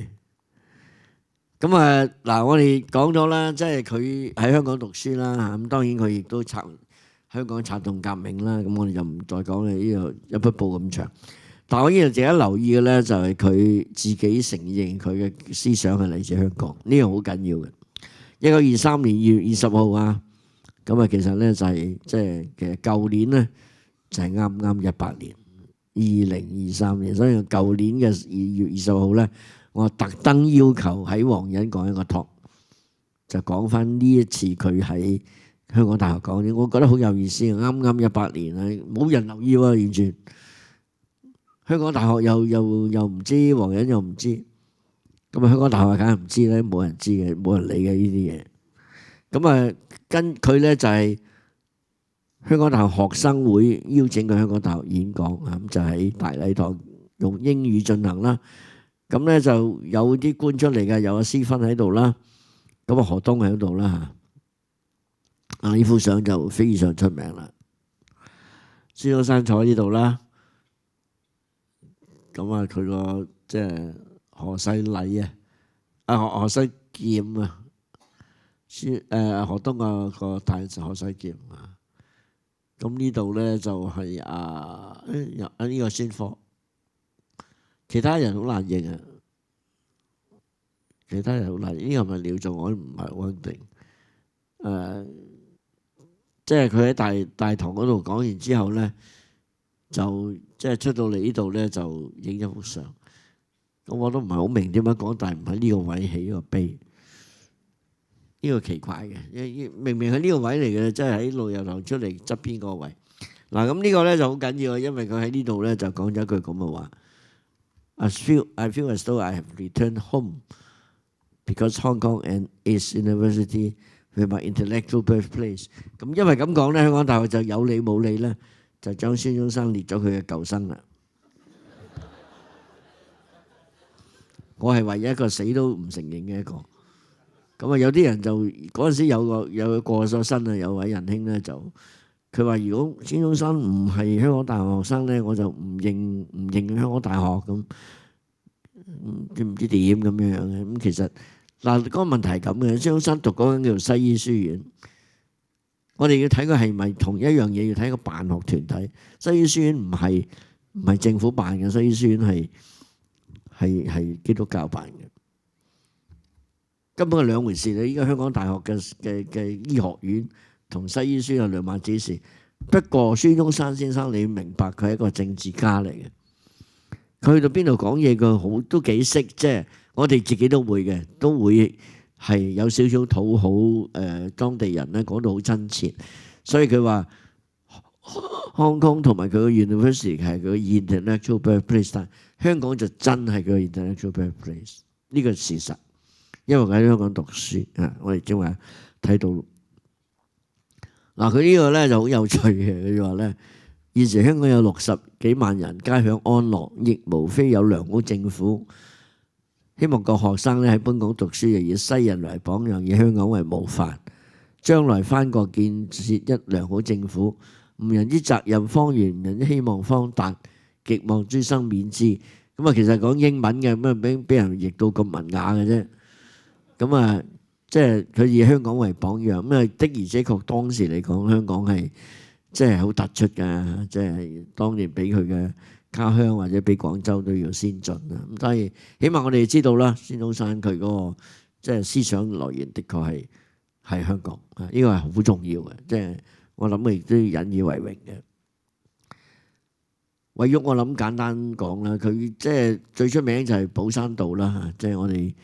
即係香港大學上面嗰條街，就紀念佢嘅。咁啊，佢咧就係即係今日珠海嗰度嘅人啦。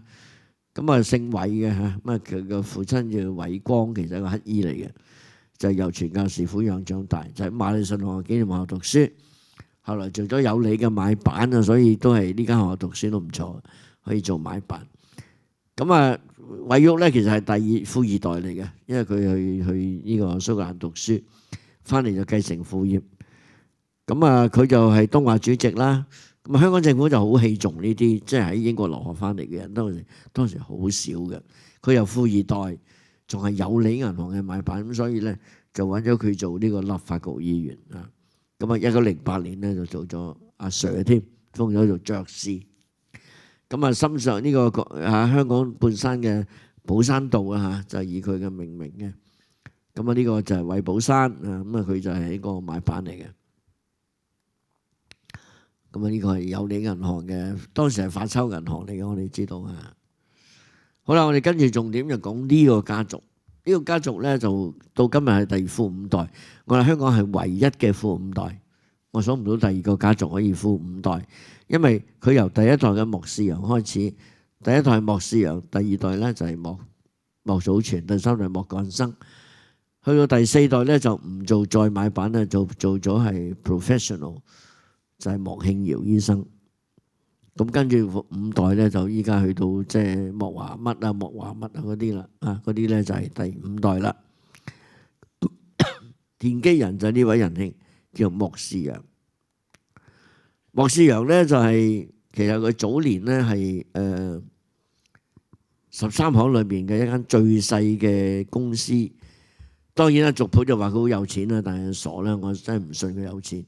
我相信佢係喺一間即係好細嘅13行裏邊最細間公司喺度做嘢，童工嚟嘅，10零歲喺度做嘢。但係起碼喺度做嘢之後就掌握咗少少即係同呢個西人打交道嘅經驗。所以鴉片戰爭之後就冇咗13行。原來13行改咗咩咧？改咗做茶葉行。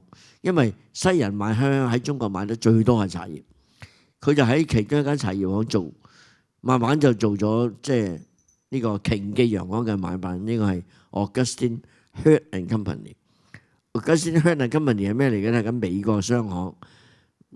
咁啊，佢嘅今日嘅灣仔條街叫黑街 Hurt Street， 就係以前呢間公司嘅倉嚟嘅，就係黑街，所以叫 Augustine Hurt。佢喺個金星學做完之後咧，佢就即係又做東亞嘅主席啦，咁就成為香港嘅一個華人領袖，非常之有錢。咁啊，見到呢個家族咧就好犀利，去到佢個仔咧莫祖全咧就做咗太古嘅買辦，得了太古洋行啊，莫士陽第一代啦。但係由莫祖全開始，你睇見咧全部都係買辦嚟嘅，有香港嘅買辦，有廣州嘅買辦。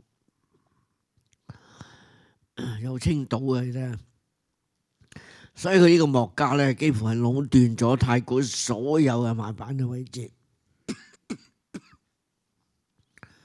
咁啊，當然咧，賣辦咧就其實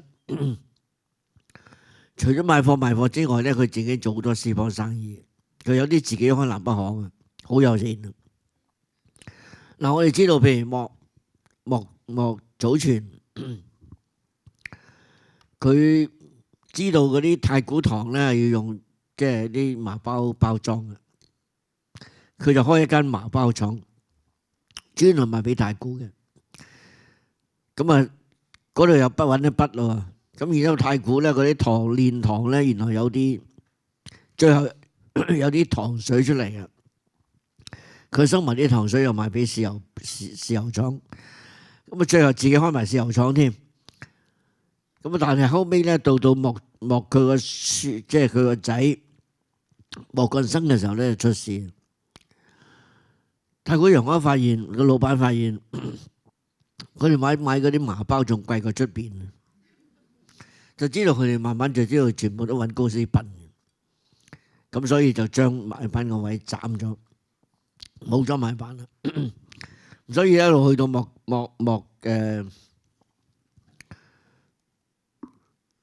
士洋啦嚇，你睇到啦，就係美商瓊記賣辦啦，又開始南北行啦，個仔就莫祖全就係太古賣辦。莫祖全個仔幹生又成為香港嘅巨富啊！呢個莫祖全，佢係14歲嘅時候跟呢個即係叫做吳用武啊，喺太古洋行辦房行走學藝。17歲就跟父親參與代理洋行嘅部分業務。個爸爸去世之後咧，佢就做咗太古嘅賣辦啦。即係其實跟住阿爸咧係個下低個伙計咧，即係阿爸冇直接教佢，個伙計教佢。我諗係易子而教啦。到第3代咧就係莫幹生啦。咁莫幹生咧就去到1930幾年咧，太古就發現唔對路啦，就斬咗啦，佢就冇得做啦。但莫幹生咧就哎呀，我叫莫幹生而家好威水啊，冇漏咗佢個幅相。佢喺江德道咧有間好大嘅豪宅。咁啊呢個豪宅就好勁嘅，呢個豪宅就係今日聯邦花園個位啊。如果大家熟江德道咧，有間叫做聯邦花園。咁嗰度位以前就係外國記者招待俱樂部嚟嘅，曾經係。咁嗰度咧就係莫家嘅一個即係一個舊宅。咁啊可以咧係有個電梯咧可以喺江德道上去嘅，好威水。咁啊但係呢個家族咧就到第4代之後就唔係再做呢個賣辦啦，呢個賣辦嘅時代過去咗啦，咁就成為各類嘅 professional。咁但係莫幹呢個係啦，1958年咁有提到啦嚇，就係呢個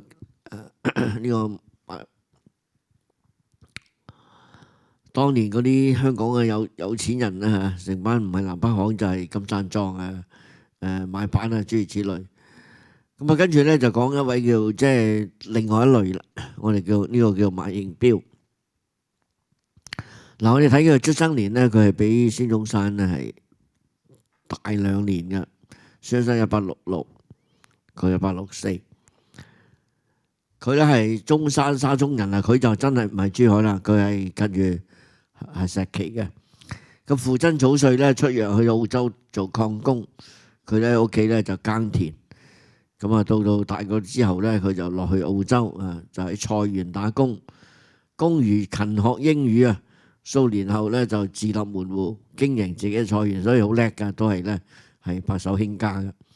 咁後嚟咧，佢就喺 Sydney 咧就開蔬果店，取得成功啊！咁啊大力發展生意，先後咧多開3間商號，生意越做越大。又數年之後咧，佢就翻鄉下娶老婆，跟住就選擇到香港發展。嗱，你可以睇到咧，佢哋揾嘅第一桶金咧就喺澳洲揾嘅，但係到佢哋要發展大展拳腳嘅時候咧，佢哋係揀咗香港。咁啊，馬英標咧就係開始商號出入口僑匯。1900年咧就開始先施百貨公司，呢個就係我哋百貨業嘅鼻祖啦，第一間。咁啊，佢以西式理念嘅百貨公司有咩特點咧？咁佢咧就係即係不議價，即係冇得講價嘅，因為我哋習慣係講價啊嘛，不議價。咁啊，但係當然咧，當時最吸引嘅咧就係用女子做售貨員。咁呢樣嘢當時係真係非常出位嘅。咁所以用呢樣嘢嚟標榜，咁啲人咧其實都唔知係咪去買嘢嘅。咁後嚟就先後喺廣州同上海開分店啊，就成為我哋嘅中國嘅百貨業嘅大王啦。咁就係咁啊，所有啲嘢都要創新噶嘛，係嘛？咁佢就即係以前啲女士好少拋頭露面噶嘛，咁但係呢個時候咧，佢就竟然請啲女子客嚟做賣貨。咁啊，當然今日就非常普遍啦。嗱，當年係一個好創新嘅嘢。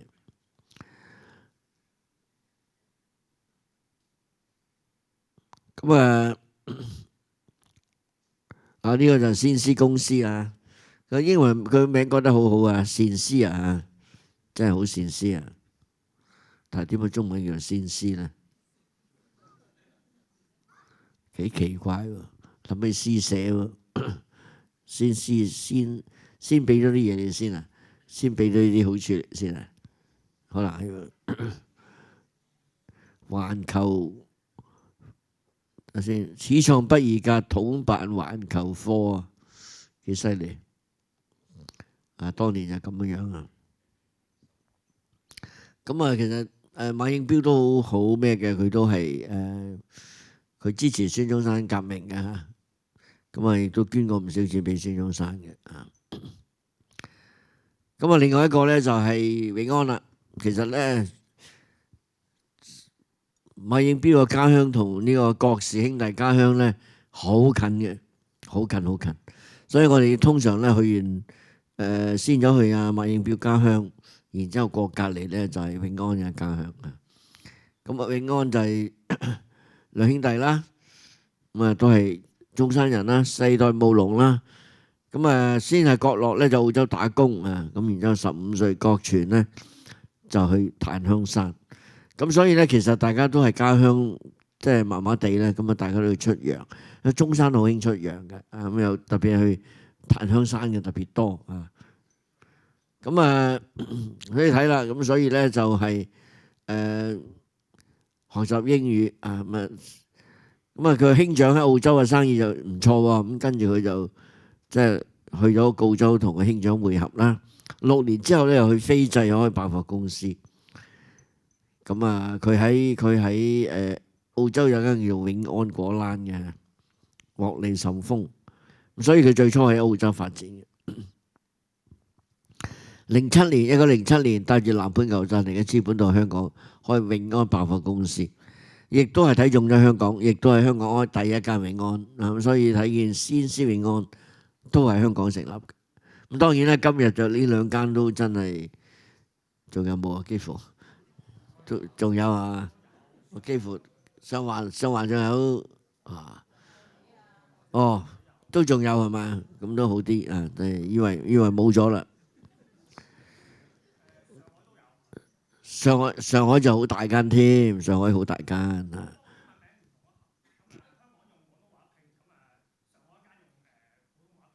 叫做咩啊？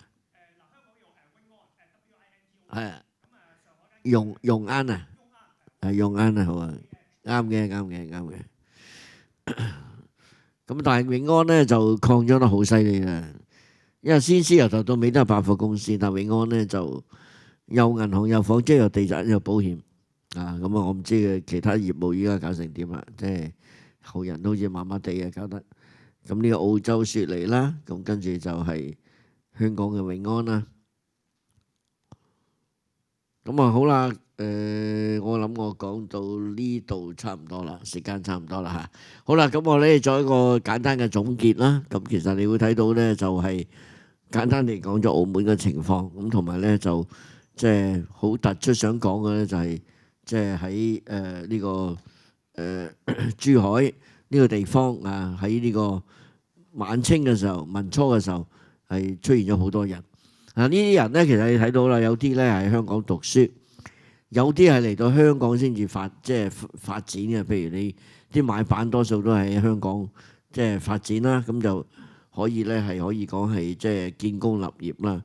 咁而你睇見國樂國傳啊，呢個先師馬應彪都係揀香港作為佢嗰個百貨公司第一間，都係香港作為試點嘅。咁你就可以反映到當時嘅香港係一個咩嘅情況啊？即係其實係相對於我諗內地嚟講，當時係真係相對先進嘅啊！我哋嘅教育啊，我哋嘅整個商業嘅環境啊，或者係嗰啲人嘅市民接受西方事物嘅程度啊，都係比較高嘅啊。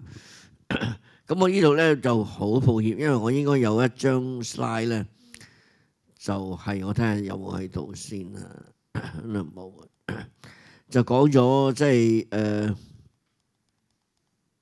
抱歉，真係冇漏咗。有一張係講即係除咗正話提到呢班人之外，仲有好多個，包括咧一個叫唐國安。唐國安係清華大學嘅創辦人，都係唐教灣嘅。另外大家呢個呢個仲有邊個？仲有好幾個名人嘅，仲有就係頭先唐國安，嗰個詩人叫咩名話？今日屬於珠海啊嗰度邊個啊？即係嗰個文學家又翻譯又成嗰個叫咩名？依家記性真係差咗。另外就係粵劇阿唐咩？唐滌生都係呢度人，所以嗰個係出咗好多人嘅，即係可以。喺我哋最覺得驚訝就係一個咁相對細嘅地方出咗好多人，但係都係嗰臨一聲嗰陣時就出嘅啫。咁啊呢個比較特別嘅。好啦，我諗大家有咩問題咧，就盡量可以同即係解答啊。係咁咧，你話好有貢獻嘅摩地咧，會唔會就係咧喺老友堂裏邊，我哋見到嗰個像啊？同埋佢有啲咩好似好慷慨啊！慷慨都係佢捐錢嘅，咪講少少咪得。多謝教授。摩地啊，其實摩地咧就摩地係因為香港好多呢啲所謂辦事商人啦，咁其中一個比較有名嘅就係摩地。摩地其實係賣鴉片嘅，即係我哋唔好問啲錢邊度嚟啫。咁佢喺大概1909年啦，咁啊當時嘅港督咧就喺呢個聖士提反中學嘅一個畢業典禮裏邊咧就睇到，就覺得香港可能需要一間大學啊。咁點解佢講完呢番話之後咧，摩地咧第一個跳出嚟咧就即刻支持。佢話：如果你能夠盡快落成咧，我就唔知要捐幾多錢咁樣樣。咁所以摩地係第一個走出嚟支持港督啊呢個即係起呢個香港大學嘅。咁啊，所以咧就佢當年亦都冇食言啦，亦都捐咗呢筆錢啦。咁所以有幅相好有趣嘅就係奠基典禮，香港大學1910年奠基典禮嘅時候咧，你就發現有摩地喺度講，即係喺度講嘢嘅。咁但係香港大學嘅成立又係好有趣嘅故事，就係好多外國商人係唔肯捐錢，或者好敷衍咁捐少少錢，包括匯豐銀行捐好少錢嘅啫，求其嘅啫。就係啲鬼佬話教識咗中國人，我哋仲有識做生意嘅，所以就唔認為唔應該成立一間大學俾華人。咁你睇到當年佢哋啲西人嗰個心係好狹窄嘅，即係覺得你教叻佢就同我哋競爭，有冇搞錯？咁所以即係變咗咧，捐得比較多錢嘅咧，就係一班即係唔係英國嘅人，係嗰啲少數族裔，特別係巴斯啊、猶太人啊，佢哋捐嘅錢比較多。咁其中就係摩地捐嘅錢最多。多謝丁博士好精彩嘅演講啦。咁頭先你講到即係孫中山啦，我哋其實都大家都聽過佢啲革命事蹟啦。咁其實如果做一個革命嘅事業，頭先你都有講過，即係其中一位商人佢都有捐錢俾孫中山嘅。咁其實孫中山嘅革命事業裏邊係最大嘅金主，或者其實即係支持佢呢個事業嘅，即係去資助去做呢個事業嘅人，仲有邊啲咩人呢？或者對於呢啲人嚟講，佢其實資助去做呢啲革命事業，佢對佢哋本身做生意有啲咩嘅好處啊？係有咩着數咧？呢個人捐得最多錢，呢個叫李玉堂。嗱，孫中山好多金主嘅，你知道孫中山咧不斷環遊世界，不斷去到每一個地方嘅唐人埠嗰度咧，就即係演講啦。咁跟住咧就好多人捐錢啦。咁我諗孫中山係一個非常好嘅推銷員嚟嘅。我諗佢口才極好啊，可以講，因為你可以想象一下咧，佢係前後策動過10次起義。我成日都覺得第一、第二次起義有人捐錢俾佢唔奇，捐到第9、第10次邊個人肯捐錢俾佢咧？你次次都失敗嘅。咁一方面你要開發新嘅呢個錢嘅來源啦。咁另外一方面有班即係大客 fans 要一路肯捐錢俾你，咁呢個非常之難嘅事。嗱，其中一個我哋唔講外邊啦，因為新加坡有人真係捐錢捐俾佢，捐到自己係破咗產嘅。有，我哋講香港捐得最多錢係佢李玉堂。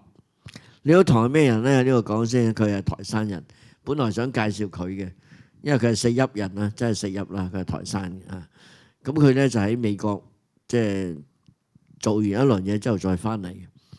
咁佢就開咗呢個金利園同埋永利園開。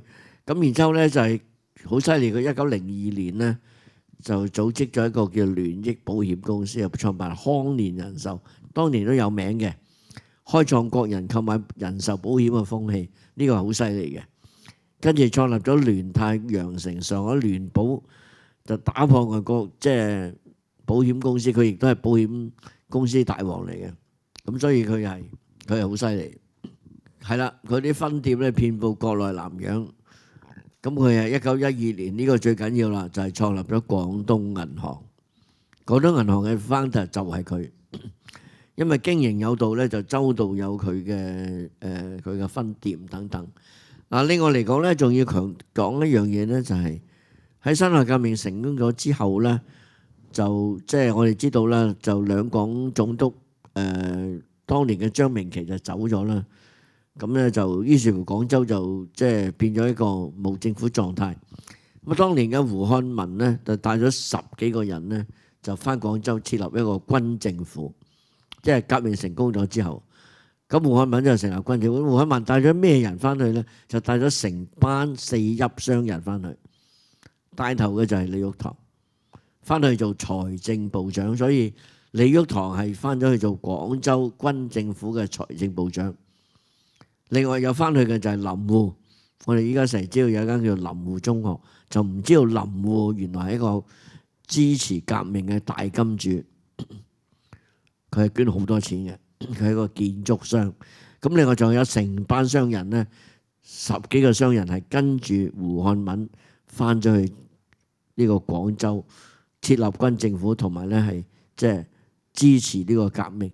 咁呢個李玉堂咧，其實佢就算係翻咗嚟香港之後咧，佢仍然一路有資助革命嘅，佢係資助革命資助得相當徹底嘅人。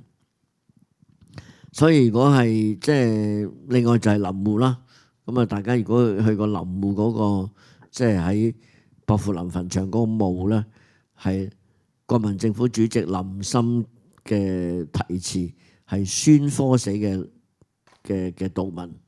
咁呢個係好高規格嘅，即係喺當時嚟講。咁所以即係你要知道呢班人其實對革命嘅貢獻係好大嘅。咁啊，即係其中一個就係即係李玉堂啦。咁啊，香港呢班人其實係對佢哋自己生意一啲好處都冇嘅，呢個先難得。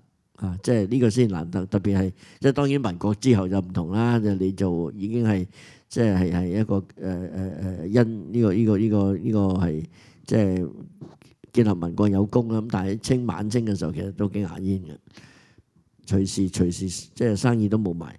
咁但係呢班人係所以係好難得啊！即係李玉堂啊、林護啊、俞賓臣啊、吳于湛啊，成班咁嘅人喺度。咁呢班人全部即係你都係喺薄扶林啊，全部葬晒喺薄扶林。佢全部係佢哋幾個特點啦。第一就係全部係基督徒，全部係四邑嘅，全部四邑商人。即係佢哋就成立個四邑工商總會聯會嘅四邑城，呢個係一個革命組織嚟嘅。好，仲有咩問題？前排嗰位觀眾係剛才阿丁博士提過咧，你好似忘記咗一位文學家蘇曼殊，係咪啊？冇錯，我就正想問你蘇曼殊冇錯，對珠海人嚟㗎係嘛？蘇曼殊對，嗰度有個紀念館嘅，係嘛？值得去睇嘅。蘇曼殊個紀念館做得唔錯嘅，係。我就一講姓蘇，我就突然間醒起啦。係啦，我就正想問你係咪？係蘇曼殊，對，係啦，又係翻譯家，對，好特別嘅一個人咁。係，唔該晒。唔該。前面中排嗰位女士。丁博士，其實我好好奇，你頭先講咧，你話阿黃勝先生佢係我哋第二個香港嘅議員啦。咁當其時佢係要歸化咗英籍先至可以做香港嘅議員。咁如果用呢個邏輯去推算嘅話，咁即係話伍廷芳先生佢都應該係歸化咗英國先可以做香港嘅第一個議員啦。咁我就好奇就話佢唔做議員之後，佢又可以跟阿李鴻章先生咧返大陸繼續做即係國內嘅官啊咁樣樣。咁當其時即係其實佢需唔需要歸化返中國國籍先至可以再去跟佢上去做嗰個中國嘅官呢？我真係好奇啫。伍廷芳喺新加坡出世嘅，所以佢一出世就已經係英籍，即係呢個係 by birth 嘅，所以就唔同嗰啲歸化嗰啲係兩回事嚟嘅啦。佢係出世係喺新加坡出世，好多書又寫佢馬六甲，一定錯。因為嗰年代冇理由佢喺馬六甲嘅，馬六甲已經沒落得好犀利，所以應該佢嘅爸爸係喺新加坡做嘢，先至喺嗰度生咗佢，所以佢應該係新加坡嘅，亦有啲書都話佢新加坡嘅，咁所以有兩種講法，有啲話係馬六甲，有啲係新加坡，但係我比較傾向於相信佢係喺新加坡出世，咁所以佢就一出世已經係英籍，咁嗱當然冇所謂嘅，當然你即係其實你會睇到一樣嘢咧，就係好有意思嘅。喺何啟嘅身上表現得最立體、最明顯就係所謂嘅兩種忠誠。一方面你可以忠誠喺香港，可以忠誠於即係大英帝國，即係你話啊，我呢度我係好市民，我係咩？但係另一方面你又冇忘記你自己係中國人。何啟最典型，佢明明係西化得最犀利嘅一個人，佢係娶埋呢個即係英國嘅太太，喺英國讀2個 degree。我諗佢從來唔着唐裝，但係佢仍然會寫一啲即係建議中國點樣改革嘅書，咁你就知道佢仍然有個心喺度。咁呢個其實喺某種意義上係幾典型嘅，香港係，即係嗰年代嘅香港係好典型嘅一回事。所以即係就係咁嘅情況。咁所以伍廷芳佢根本佢喺英國讀書噶嘛，佢係喺Lincoln 先讀 law 嘅，咁所以即係佢個喺英國讀嘅法律，其實伍廷芳喺英國讀 law，佢未畢業，中國駐英國嘅大使館已經要捉佢噶啦，捉佢做嘢啊！因為我哋一路要揾呢啲咁嘅人才，因為我哋好多時輸俾人哋，就下人哋話用國際法嚟到呃我哋。所以我哋好需要有一啲好認識法律嘅人。所以伍廷芳當時我唔知道邊個係駐英國嘅大使啦，咁但係當時我知道伍廷芳幾乎未讀完書已經即係嗰邊想拉攏佢過去幫手噶啦。咁但係佢就翻咗嚟香港，因為佢太太喺香港。佢太太即係佢個佢個岳父就係何福堂啊嘛，何福堂牧師，咁所以佢一定要翻嚟香港。咁但係即係當佢嗰個可能生意失敗之後咧，佢就即係翻咗去跟李鴻章。咁所以佢喺晚清同民初嘅時候咧，好多關於法律嘅嘢咧，都係佢即係佢搞出嚟嘅。即係佢嘅貢獻好大嘅呢方面，即係喺修訂我哋中國嘅法律嘅方面，特別係商業法方面，佢嗰個貢獻係相當之大。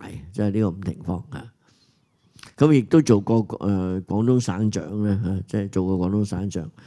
咁啊，佢喺1923年咧，我諗係1922年啊，應該係阿陳炯明叛變嘅時候，佢喺嗰年過身嘅應該。仲有冇咩問題？好，咁感謝丁博士同埋台下觀眾嘅踴躍發問。由於時間嘅關係，今日精彩嘅講座就去到呢度啦。再一次感謝丁博士今日精彩嘅分享。